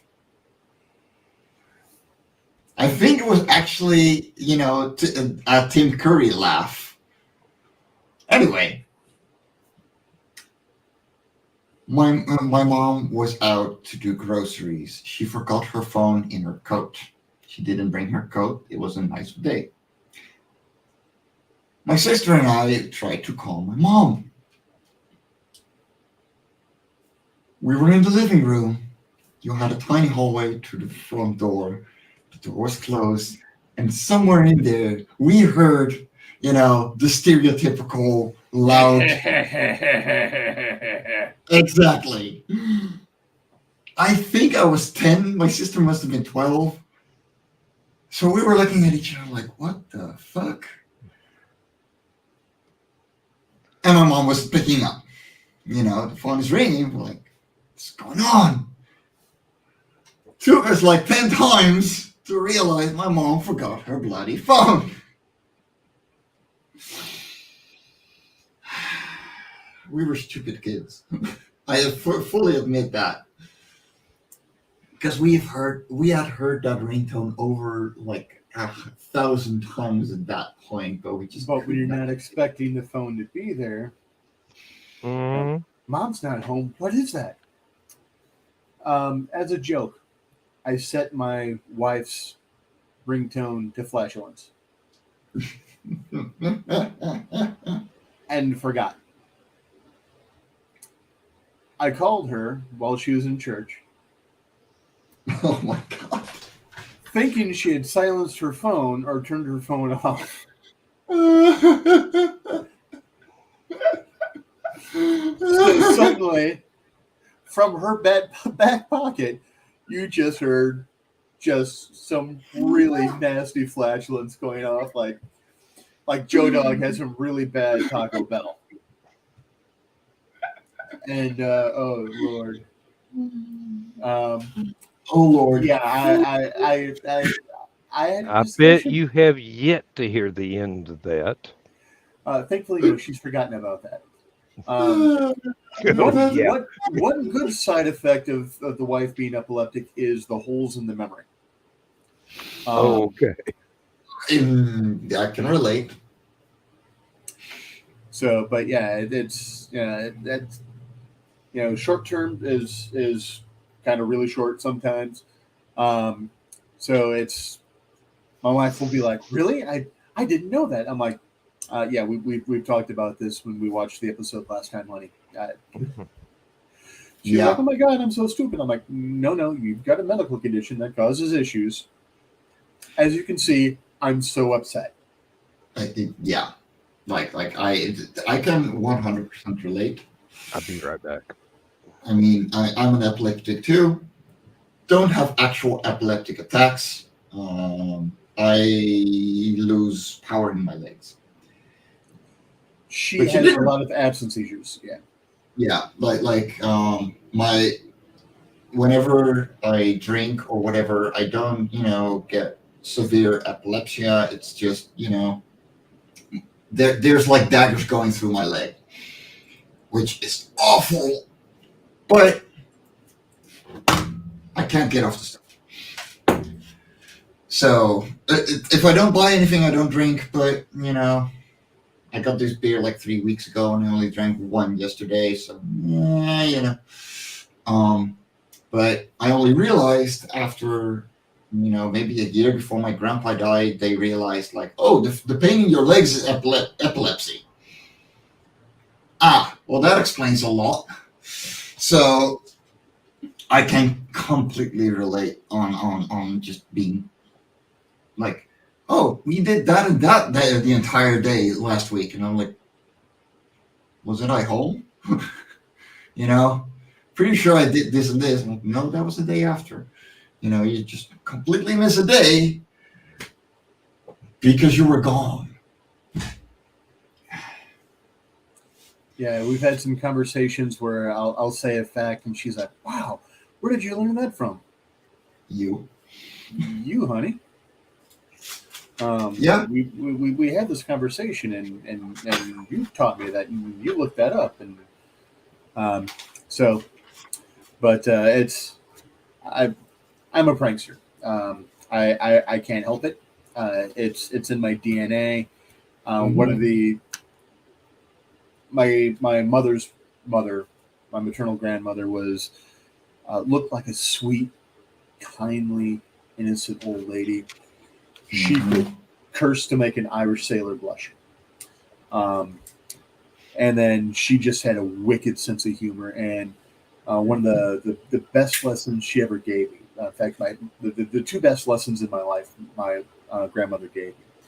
The second best is, you can't have good days without bad days. Otherwise, it's just days. You've got to have something. And the darker those bad days, the better those good days are in remembrance, and the sweeter they are when they come back. Yeah. But the best gift that she ever gave me, the best lesson she ever taught me, was that a smile and a laughter is the best gift you can ever give anybody. Yes. It's never the wrong size, never the wrong color, never the wrong style. And just for a brief moment, you've brightened somebody's day that might be having just a completely horrible day. Yeah. So when I was younger, I went the Chevy Chase, Chris Farley route, where, I'll gladly hurt myself to make someone laugh, and, fatty fall down always gets laughs. Yeah. But her and my father used to fight like siblings. It was hilarious. They loved each other. It was done out of love. Stuff like that. Just you've got siblings. Yeah, like the typical kibling. Yeah. Like you're just gonna fight for the sake of fighting, like just arguing and being contrarian. Yeah. Smiling the entire time that they're doing Exactly. it, and hugging it out afterwards, stuff like that. So it's watching her and my father just do that through all the years, is one of the reasons that I'm the twisted fuck that I am now. I keep telling Misty, pranks that I'm going to pull on her in the future, and she's like, "Well, it's not going to work because I know about it now." I'm like, "Give it 5 minutes." She's like, "You're an asshole." You noticed. Thank you. I'm like, "My parents did name me Dick. You don't have to live up to it." No, I get to. It's not an obligation. It's a perk. Okay, It's so a challenge is what it is. my dad and his younger brother are two massive pranksters. They know their one-liners. They are so sharp, it's not even funny anymore. My uncle calls me his favorite nephew, to which I reply, "I'm your only nephew." And he says, "Of course." I do the same one. Exactly. I'm 29 now. My nephew is 6 years old. By the time he turns 18, he is going to be so steamrolled into comedy. The world isn't ready for that motherfucker to grow up. Because he's got my uncle, he's got my dad, he's got me, and then he's got my far away uncle that got married to my aunt.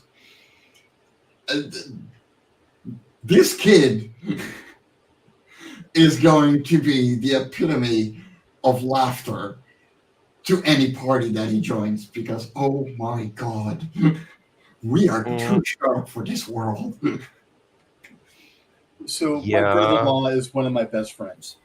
He's actually the reason I met my wife. My best friend, since we were 12, brought me into a D&D group. We brought another friend of ours who's a paramedic into our D&D group.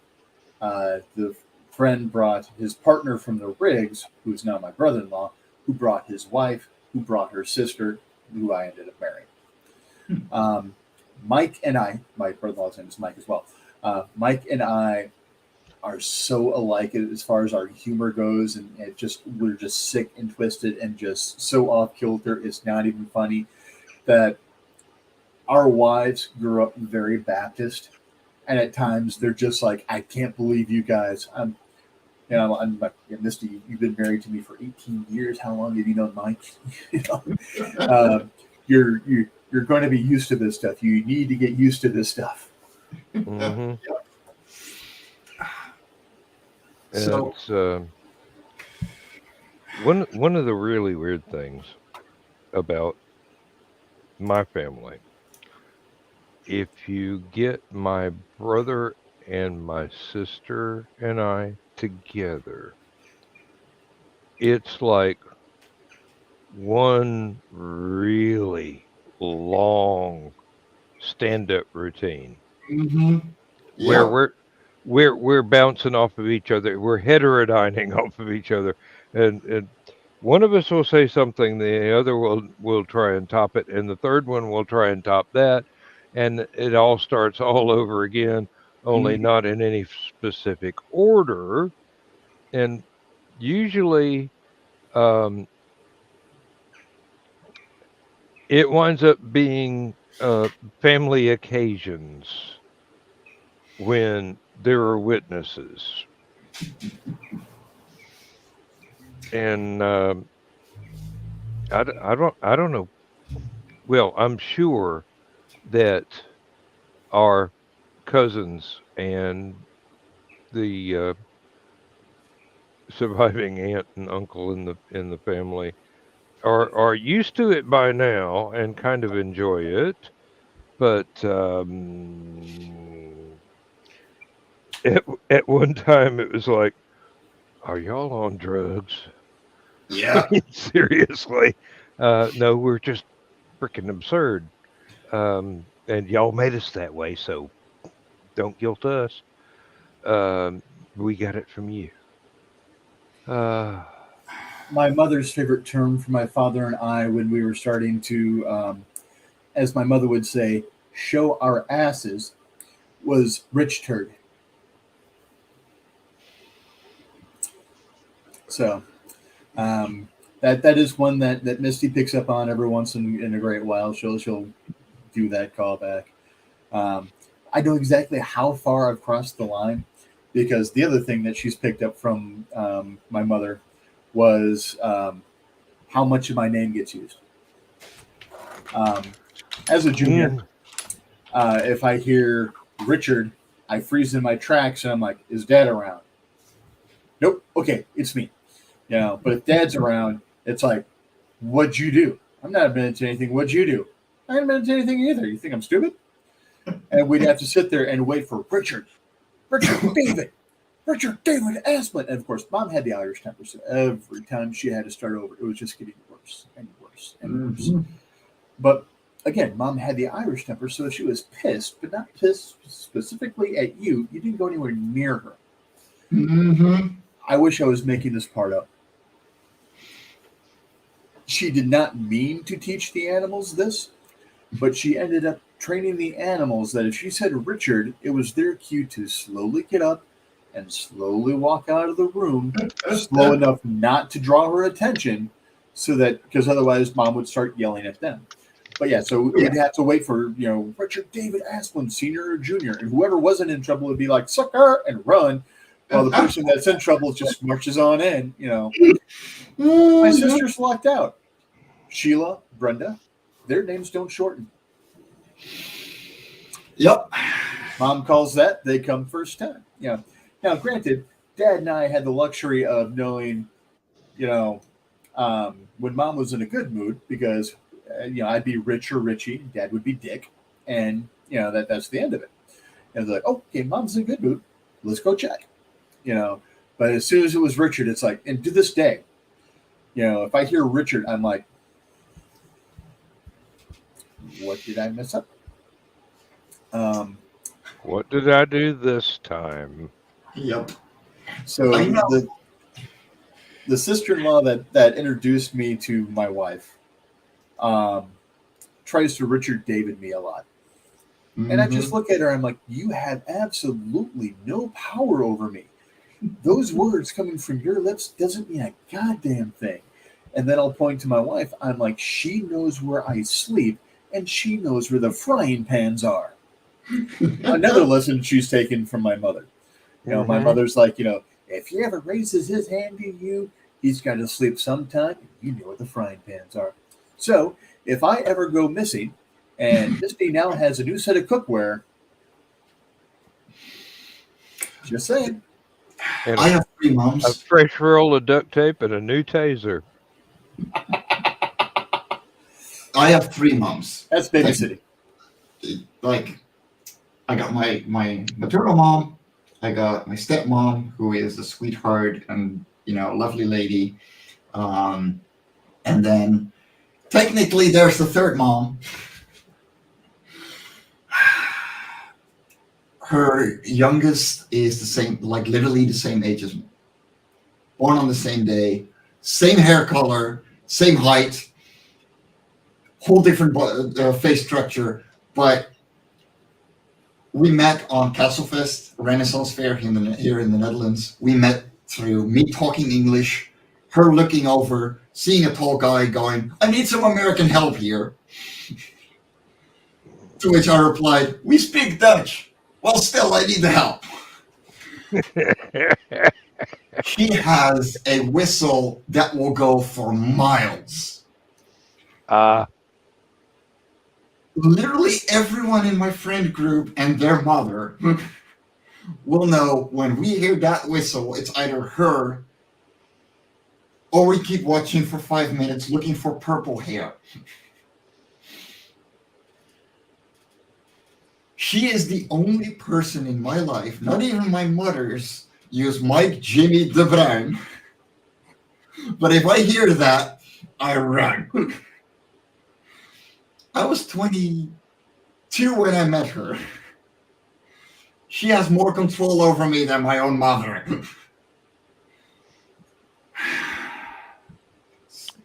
There are some moms you just don't cross. Oh, yeah. Oh, yeah. Oh, dear. I grew up in a large family. My mom had 2 sisters and 4 brothers. So basically, I had 7 moms and 7 dads. Mm-hmm. And that's just mom's side.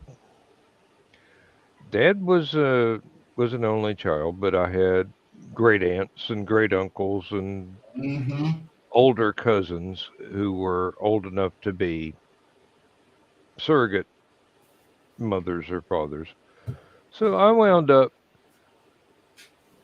treading lightly and trying to get away with being a child. And y'all know me. I've always had this sense of humor. So I would get myself in trouble through the most innocent of intentions, but I got a really smart mouth. So Yep. there are things that Sometimes you forget that the filter's not engaged, and you're like, ah, shit. there are filters. Yep. No, uh, I be in mid word and I go, Uh-oh. oh shit, and I can't stop my mouth from finishing whatever it was that it decided to start on its own. Why can't I? I was reading a book a minute ago. What? Don't give me straight lines. Uh, I was when I was 17. I went to special education because I was not doing very well in school, and I need like parents in divorce and the whole shebang. Like life wasn't good for me, and I'm very definitely autistic. Um, Nobody cares. I especially myself. Um, and honestly, that was a label I put on myself at some point where I was like, okay, everyone in my friend group is autistic. I'm probably not the odd one out. Um, so whatever. birds I, of a feather. Yeah. yeah, no, exactly. So I walked in there on my very first day, and I was in my class with my teacher being literally an ex jailer. She was a wonderful teacher, but a horrible human being. I loved her as a teacher. Dear Lord, don't ever let me meet her outside of classes. I was in there for 5 minutes, and of course, I didn't know anything about the class dynamics. I didn't know anything about the people that were in there. But I had my smart mouth. I was trained by my dad and my uncle. There was one girl in there who was very, very slow. Not stupid, just very slow. She Hmm. was in third grade maths and stuff because she could not handle higher. She was 13 years at the time. Because, special education, you get 15 Hmm. kids, 12 to 18. Okay, so she gets a math assignment, and the girl's like, I'm sorry, I literally can't get through this. I have no idea what is being said. This is like, I'm struggling here. So she looks at it. The teacher looks at it and pulls it away, like, yeah, that's way too hard for you. Let me grab something else. My smart mouth goes, oh, sure, give her a minority complex. The teacher doesn't say anything for an hour straight, but her jaw drops. Like, oh dear, what did I just get into my classroom? 2 hours later, I'm working. She walks up to my table. I didn't even notice, and goes, "No, Mike, don't worry." Like she's actually, getting this kind of thing. Because I meant it as a joke. And like, this was literally a joke. Don't worry, this is my humor. And she's like, "Oh." From that moment on, I could not do anything wrong. I had literally my own classroom 3 months later because I was done with everything I needed to do to get my finals. And I started, substitute teaching the entire school with her, with her going, yeah, no, he's too smart for my classes. I have nothing to teach this guy. Because it was lower education. What the hell am I supposed to do? Like, I don't care. Afterwards, I went to trade school because normal classes just don't work for me. But yeah, like that kind of humor just did not fit into that class. I went up there for most of them. Hmm. It's so funny. Those were some of the best years of my life, I admit. It all went downhill from there, and then I started comic, and it went going up again. Then I met you guys. Downhill again. Uh, So, Dan, you were talking about having the great aunts around and stuff like that. oh Lord, Um, yes. well, I had a particular issue. It's one of my great aunts, my dad's aunt, was actually taller than my father, and uh, stands about 2 inches shorter than I am. So and her son was 6'10", but she was also my great grandmother on my other side. So that was always interesting. Whenever I capped off in front of Aunt Augusta, because it's like, right, if Dad's around, it's Aunt Augusta. If Mom's around, I got to call her great grandma. So it was just weird because my mom always called her grandma. So it's when both of them are around, it's like, pick one and just stick with it for the conversation. Yeah. But it's and I was always like, oh, how much trouble am I going to? No, Aunt Augusta was just as bad as my dad. So Mm-hmm. Yep. The big thing in my extended family was my dad's aunt. Um, well, nowadays you would know automatically, basically, that she was suffering from Alzheimer's. And apparently, she'd been suffering from Alzheimer's since she was about 12. And she was in her 60s, 70s, 80s when I was growing up. Basically, her two sisters just thought she was silly. She saw the humor in everything, no matter how inappropriate it would be. But she could play hymns on a piano like nobody's business, and all she knew was church music. She could cook on a cast iron stove, burning coal like five-star restaurant food. Wow. But it was all Appalachian uh, redneck family recipe stuff. I mean, she could bake a cake and cook pinto beans and boil corn and all this on the same damn stove with the same lump of coal providing the heat, like she was born to it. And since it was the 1800s when she was born, basically, yeah. And this is East Tennessee, where, well, uh, her and her brother's house.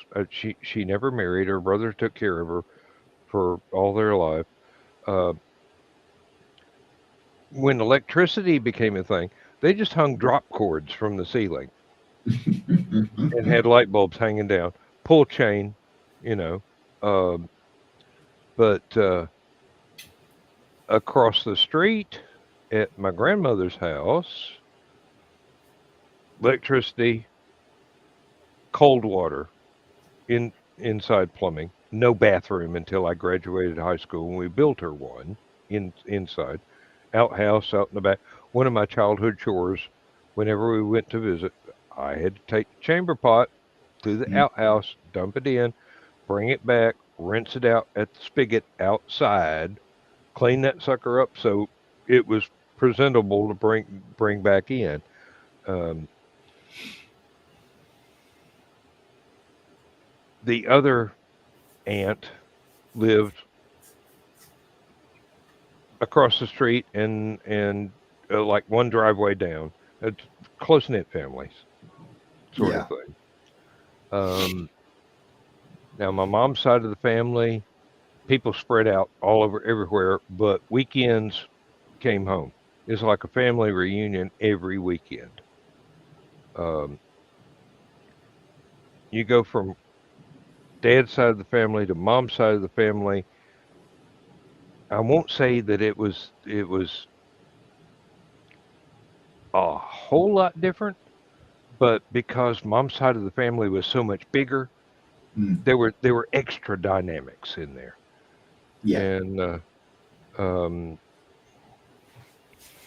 when you're a kid and you're growing up and you got a dozen or more different moms and dads with this equal authority, but your biological mom and dad had ultimate authority unless one of the grandmothers stepped in and you go, I Yep. don't know if I've just been saved or I've just been screwed. Um, We will find out once I'm home. uh-huh. I will find out whether or not if I don't have to go and cut a switch, I'm good. Yes.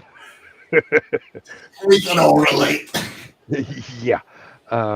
Now, thankfully, um, my sense of humor, inappropriate as it may be these days, at the time was a saving grace because if I could make somebody laugh, I wouldn't get a whooping. Everything I Uh, learned about fighting, I learned from Peter Parker. mhm. If you've got a smart ass quip, you can either throw them off so that you can get away, throw them off so you can sucker punch him, or get him to laugh and forget about kicking your ass. And then Mhm. later on, I added candy to the mix as well. I broke an ethics professor because of that. Oh. So I actually had my Darth Vader Pez dispenser on me because why not? He's like, okay, so a psychotic person or psychopathic person comes up to you and says, I'm going to kill you. What do you say to them? I reached into my pocket, pulled out my Pez dispenser, and went, Pez? And he's like, no. Why would you say that? Well, you're saying they're insane. So if they're insane, they might go, oh, candy. He's giving me candy. I'll kill him last. And he's like, that's not the point of the exercise. I'm like, you asked me what I would do, not what a Yep. person should do. Yeah, really. So he stopped calling on me after that. Mhm. Well, Sorry, Dan. I gentlemen, didn't mean to we interrupt. no, no, no, no. We've done 2 hours now, and, I might as well run the, or run the end credits. Not that I wouldn't wanna talk to y'all all night long. Believe me, I if there's any way we could get Mike Jimmy to Hallowcon the same year that we get you to I love Hallowcon, Rich, it would be one of those things where we just look over and go, "Shut up, Carl, we're talking."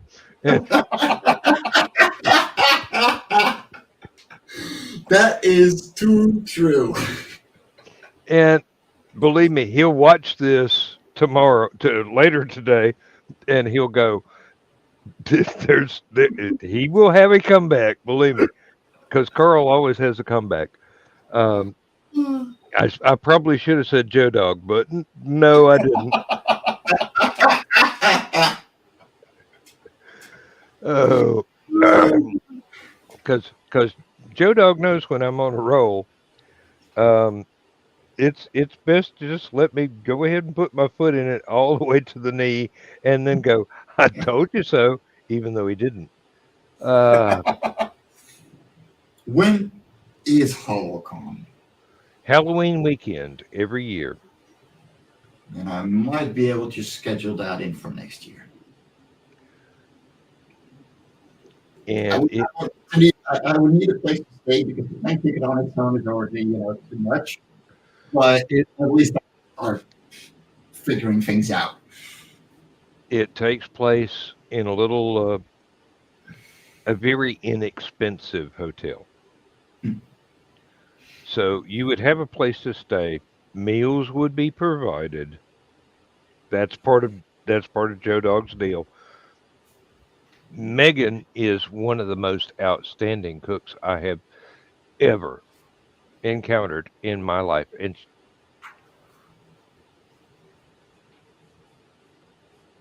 my hand to God, that woman can do no wrong. as far as I'm concerned. You taste her food, you give her a license to do anything she wants to do. Kill people on the street, flatten car tires, throw a spanner in the works. It doesn't matter. I want more. I want more of this pulled pork or hamburgers or whatever it is that she's got going because she's got a range. She can do any damn thing. And Joe Dub Us. has got this tremendous Franken grill. Ooh. He calls it Grillzilla. It is larger than a Volkswagen bus, and it can take up to 6 bottles of LP gas to propane to fire this sucker up on all burners, and it has room for like 4 people to be chef at the same time, and it's like you walk out there and you watch Megan working and the other people that are helping her out, and it's somewhat like ballet, and it's somewhat like opera, but whatever they're putting into it, you're going to get so much more out of it. Mm. Believe me. And it's a fun time. I mean, you get to meet all kinds of interesting people. You get to have all kinds of interesting conversations. That and um, Horror is not my genre, No, mine neither. But but I go because it's my friends, and yeah, I've only been once, and I'm going back every year. I don't care. I'm going back every year. Just uh,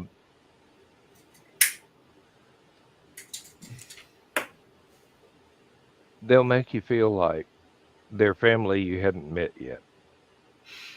I have the same with Castle Fest. Like it's coming home. Hmm. It's meeting people that you only meet there, but every single time you're just surrounded by friends you haven't met yet. And that's one of those places where you're like, okay, everyone is fine, everyone is safe. The worst I've seen at that event was okay, and these are 50,000 people, Renaissance fairs. The worst I've seen was two guys giving each other a smack in the face, nodding at each other, and walking off to the bar. Okay. And then when, what, if we're going to fight this out, it's going to be on the large field. Like grab the biggest hammer or whatever you can find from, whatever LARPer is in at the time and see who loses their conscience first.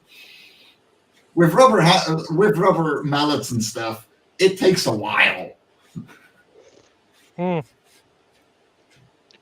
If you see arguments at Hallowcon, they're going to be settled with coffee and whiskey at dawn.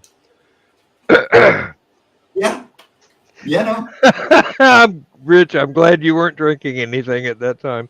Yeah, there's a reason I call my show Last Man Standing. Oh, Lord have mercy. Well, yep, we're 15 minutes into a new hour, so um, I hate to say goodnight, gentlemen, but good night, gentlemen. It's been a pleasure. It always is, and For sure. believe me, if you think being on the shows is fun, you think being in the green room is fun, wait till you get us all together in person and find out They're not filters? lying. Filters? They're There's supposed to be filters? Nobody told me about filters. We don't need no stinking filters. My filter is in a box over, like, no, over there. over there. Yeah. Sometimes I remember to put it in, like before I go, talk to people at like a church or something. Um, you usually I don't. Yep. Yep. Um, Yep. My filters are situational. Hallowcon ain't no situation good enough. Keep it at home at the nightstand because you're not going to use it anyway. Really. Uh, last year, um Sunday night when the entire convention was ended, I was telling Chris he needed a wheelbarrow to go put Joe Dog to bed. And Chris is going, I'll see if I can work that in the budget because this is a good idea.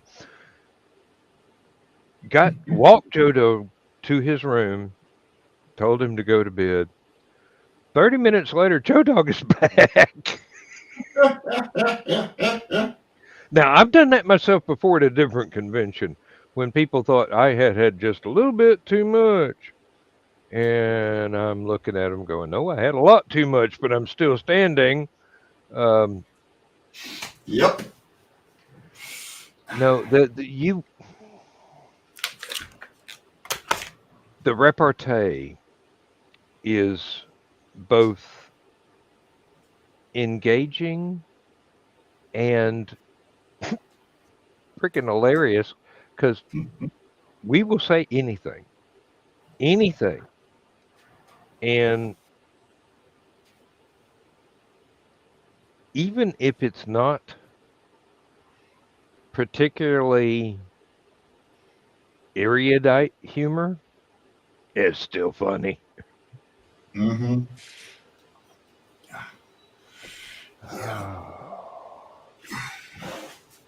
No, I'll check for next year because I actually want to at least see a couple of I'm not going to be able to afford a lot because I'm pretty much going to try and run a convention table a convention every weekend of the year because I can in the Netherlands. It's insane. Mm-hmm. But Well, the biggest expense for you would be the airfare. yeah, but that's the thing too. If I start planning now, I should be okay in getting a decent price. Well, okay, for next year, the budget for actually being at the convention and having a hotel room going to be less than $500. That's the thing. I don't mind paying for those things. Mm-hmm. Like those are calculated in, and I can use it as a business trip. Mm-hmm. Definitely, definitely. Like I said, the big thing for you would be the airfare. Because last time that Lindsay and I flew to England and back, it was $1,000 a piece airfare. Mhm. To San Diego, it was 700 euros, and that was in 2017. Mm. Yep, So about the right same. now, the euro is less than $1. Mm-hmm. It's expensive. Yep. So, but that's the thing. Like, I'm definitely willing to plan those things in. But yeah, I'll have to see. You know, The only if thing I can promise you is it will be endless fun and entirely entertaining. yeah, good time spent with good people. What more can you ask for? Probably come back with a ton of books. Hey, what I do is I show up on Thursday afternoon before anything for the convention starts. I check out on Monday morning. That way I don't have to miss any Sunday night parties. Mm-hmm. And in between, unless I just woke up and I want to make breakfast, I don't leave the hotel. There's, I mean, Yeah. the breakfasts at the hotel are like coffee in Danish. Yeah, well, you know what? That's what I live on anyway. Um, I, Coffee, cigarette. hey, yeah, Yeah. and they have smoking rooms. Oh wow, that is becoming a rarity. I know. Oh, I know. Um, this is one of the few hotels, and it's small time enough to where they don't care. Some of their customers, hey, they need a smoking room because even if you put them in a non-smoking room, they're going to smoke anyway. So you might as well have a whole row of rooms that is mhm, dedicated to people who smoke. So, hey, we can deal with it. All we got to do is not book anybody else in those rooms that doesn't smoke. mhm. Problem solved. Remember to And bring my and and migraine the medication. Got it. yep, the cleaning staff is absolutely wonderful. The hotel staff, the people behind the counters and everything, they're they will bend over backwards to make sure everything is as good as they can make it be. And the hotel has been undergoing renovations, so it's even better than it was last year. What is the hotel called? Um,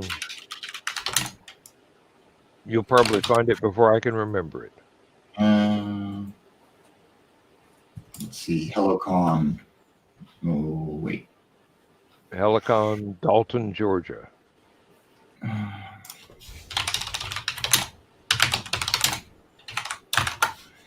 Let's see. They kind of Harold. large. Let's see. Hotel. Yeah, Econo Lodge. Yep. You do not have to pay for room until you check in.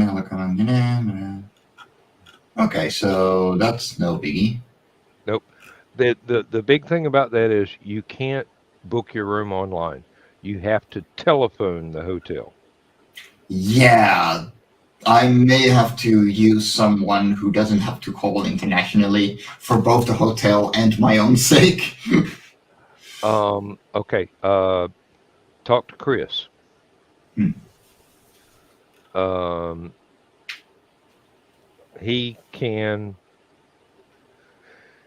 It's not something that you want everybody to do, but for your situation, Chris will Yeah, do his best to make it happen. like those are hurdles that we can go over. I mean, it's still Hmm. like a year away, so Yeah, it's over a year away. Yeah, 14 months. yeah. No, that should be fine. Start saving your kroner or whatever you call pocket change over there. Pocket change. All right, guys, it has been wonderful again, but I got to run laundry and a couple of other errands. Hmm. So hopefully see you next week because I will be without a show then as well. So and thanks for the great talk as always. Oh, you're quite welcome, and thank Always you a for being pleasure. here. And thank you too, Rich. It I don't get enough chances to talk to you or Mike, Yeah. really. And it's I act like I'm a deprived person here, but um, intelligent conversation is hard to come by in certain areas of North Georgia. Mhm. It's hard to come by everywhere in the world, trust me. Well, And it's harder to come by when you're a smartass. this Especially. is true. This is true. This is a handicap we all have to bear. Ah, well, let's see if I can find the blasted file here. Oh, okay, got it. Good night, gents. Good night, Okay. everybody who is watching at home or watching on the replay. If we insulted you, I'm sorry. Get over it. Nighty night. Take a life, folks.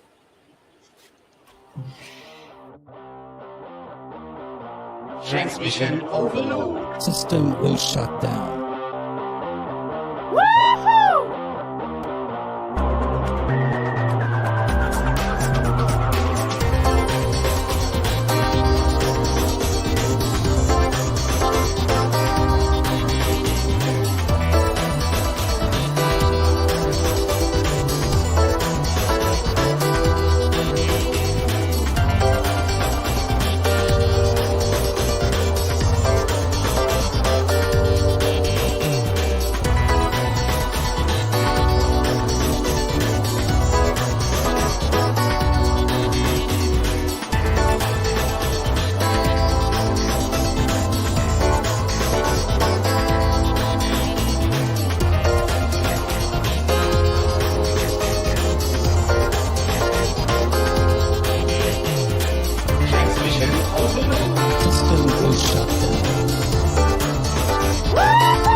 shut down.